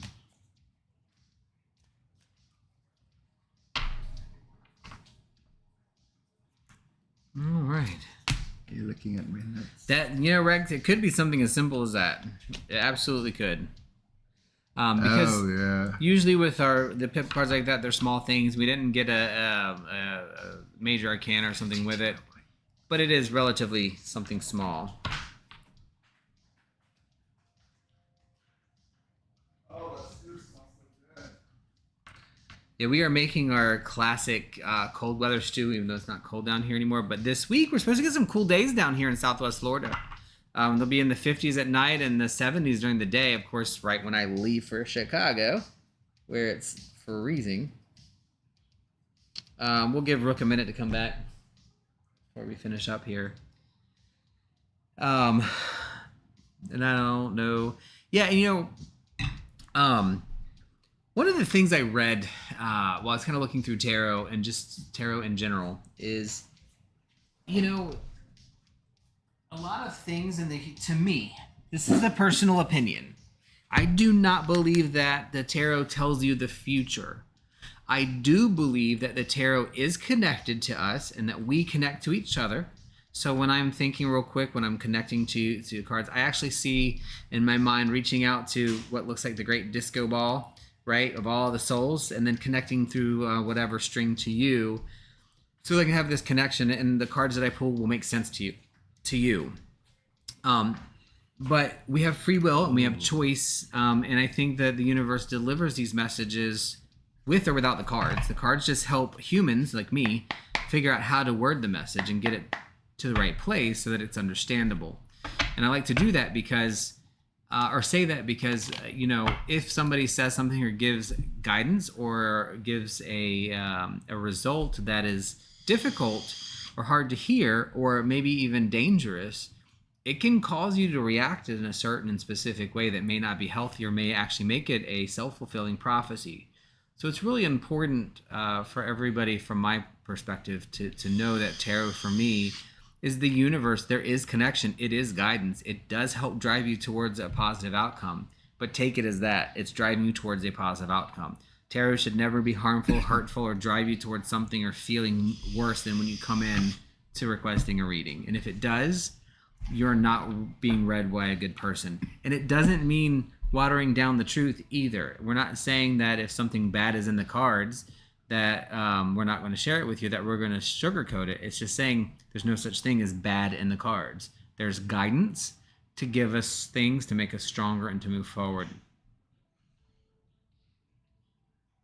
Who's next? Ravenna done. It's snowing. Y'all post pictures. Dragon, post pictures of the snow. I think she probably did in Discord already. I think there's some in there. Ooh. Ravenna done.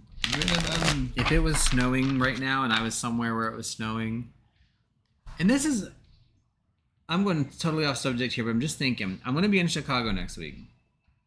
If it snows in Chicago, I would normally be irritated and in my hotel room.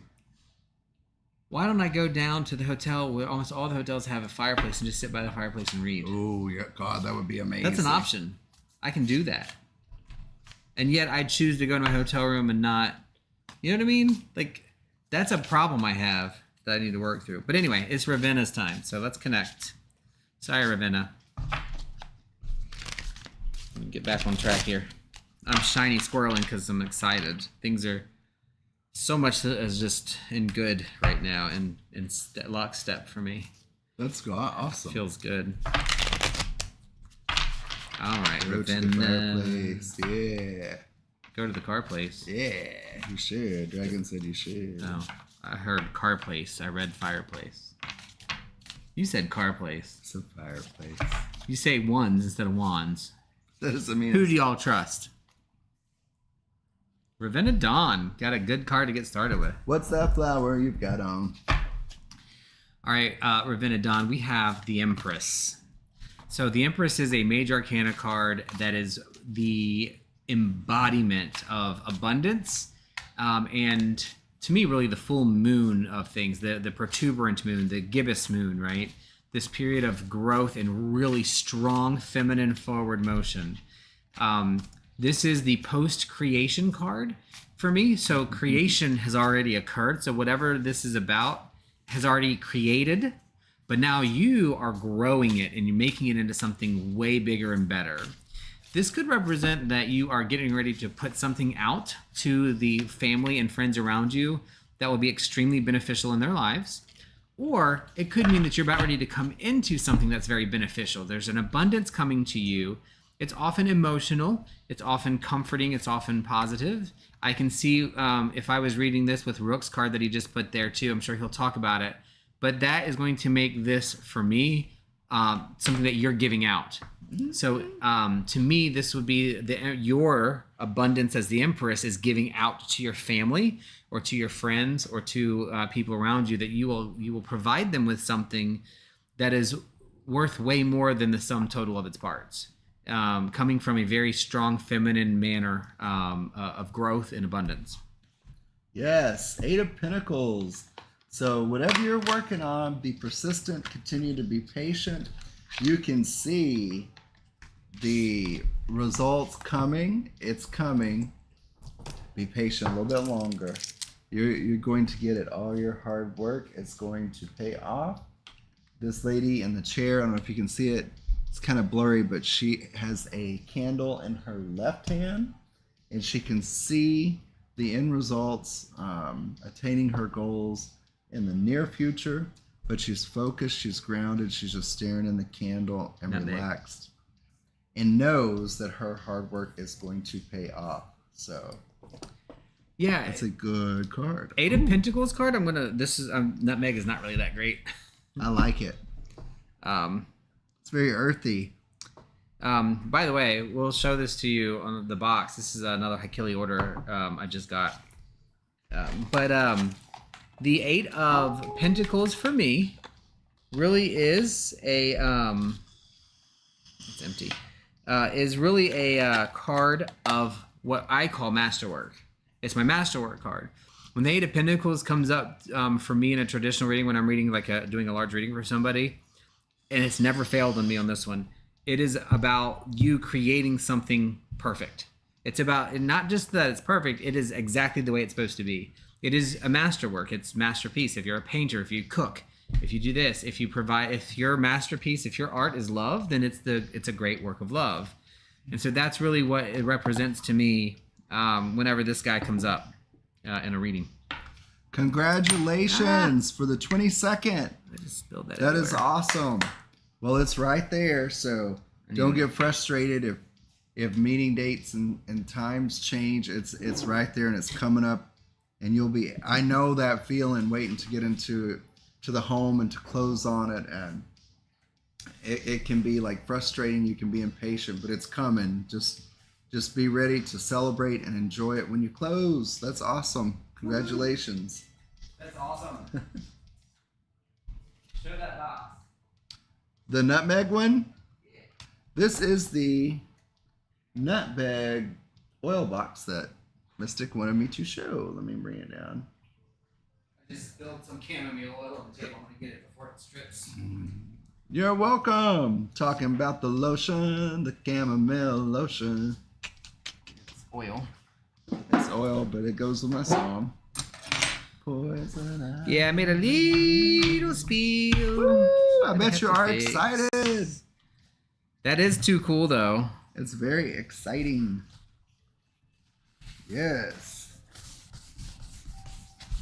Poison ivy. Now I'm gonna smell like chamomile all day, but that's okay. It smells really nice. It really does. But yeah. So guys, I hope that was helpful. I hope you enjoyed the reading. We appreciate you all hanging out. I always do enjoy reading. We do have a lot of errands. Yeah. Shit to do. That's ERRANDS, not errands to do today. AARONS. We have no AARONS to do today. We do have some errands to do today. So we're going to work on those. We may go live tonight and stream a little bit. Just for the record, when we do the streaming like of games and stuff, I generally am just doing it in Discord. If you guys want to hang out in Discord, we probably will be in later. Ooh, this one smells like butt. Let me smell it. I'm going to put it on the charcoal for you. Thank you.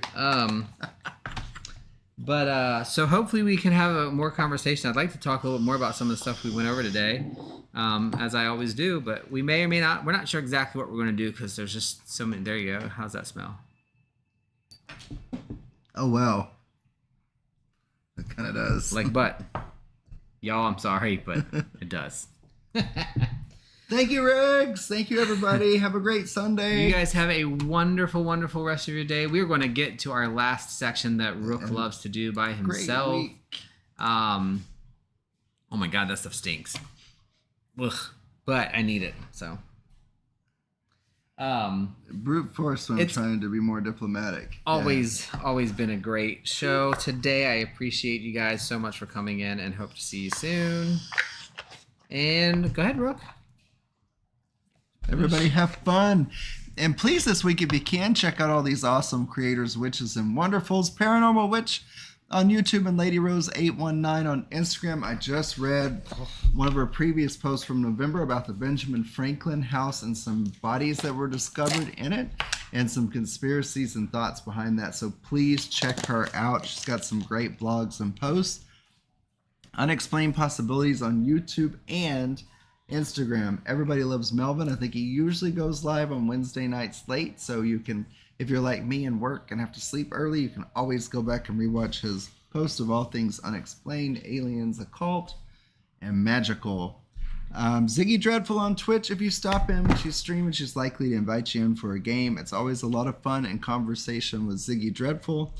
Addie Estate on YouTube and most social media, who along with this guy to my left, your right on the screen, does a Friday night podcast, Apocrypha, at 8 p.m. Eastern Time, and it's a lot of great conversation and fun.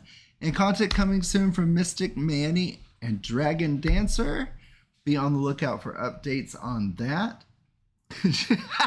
And he gets me every week when he says she's coming soon. I hope, and I hope to. I am going to remake this. I'm going to spell it differently. And we are Two Pondering Pagans on YouTube and Facebook. And as always, we appreciate you hanging out with us on the first and third Sunday of every month. And hope you have a great and safe and blessed week. Thank you. Hail gay Satan. Being reborn through Satan. Y'all have a wonderful day. Thank you again. Know yourself. Talk to you soon. Bye. Glad you come soon, Dragon. Good for y'all. Have a good day. Soon.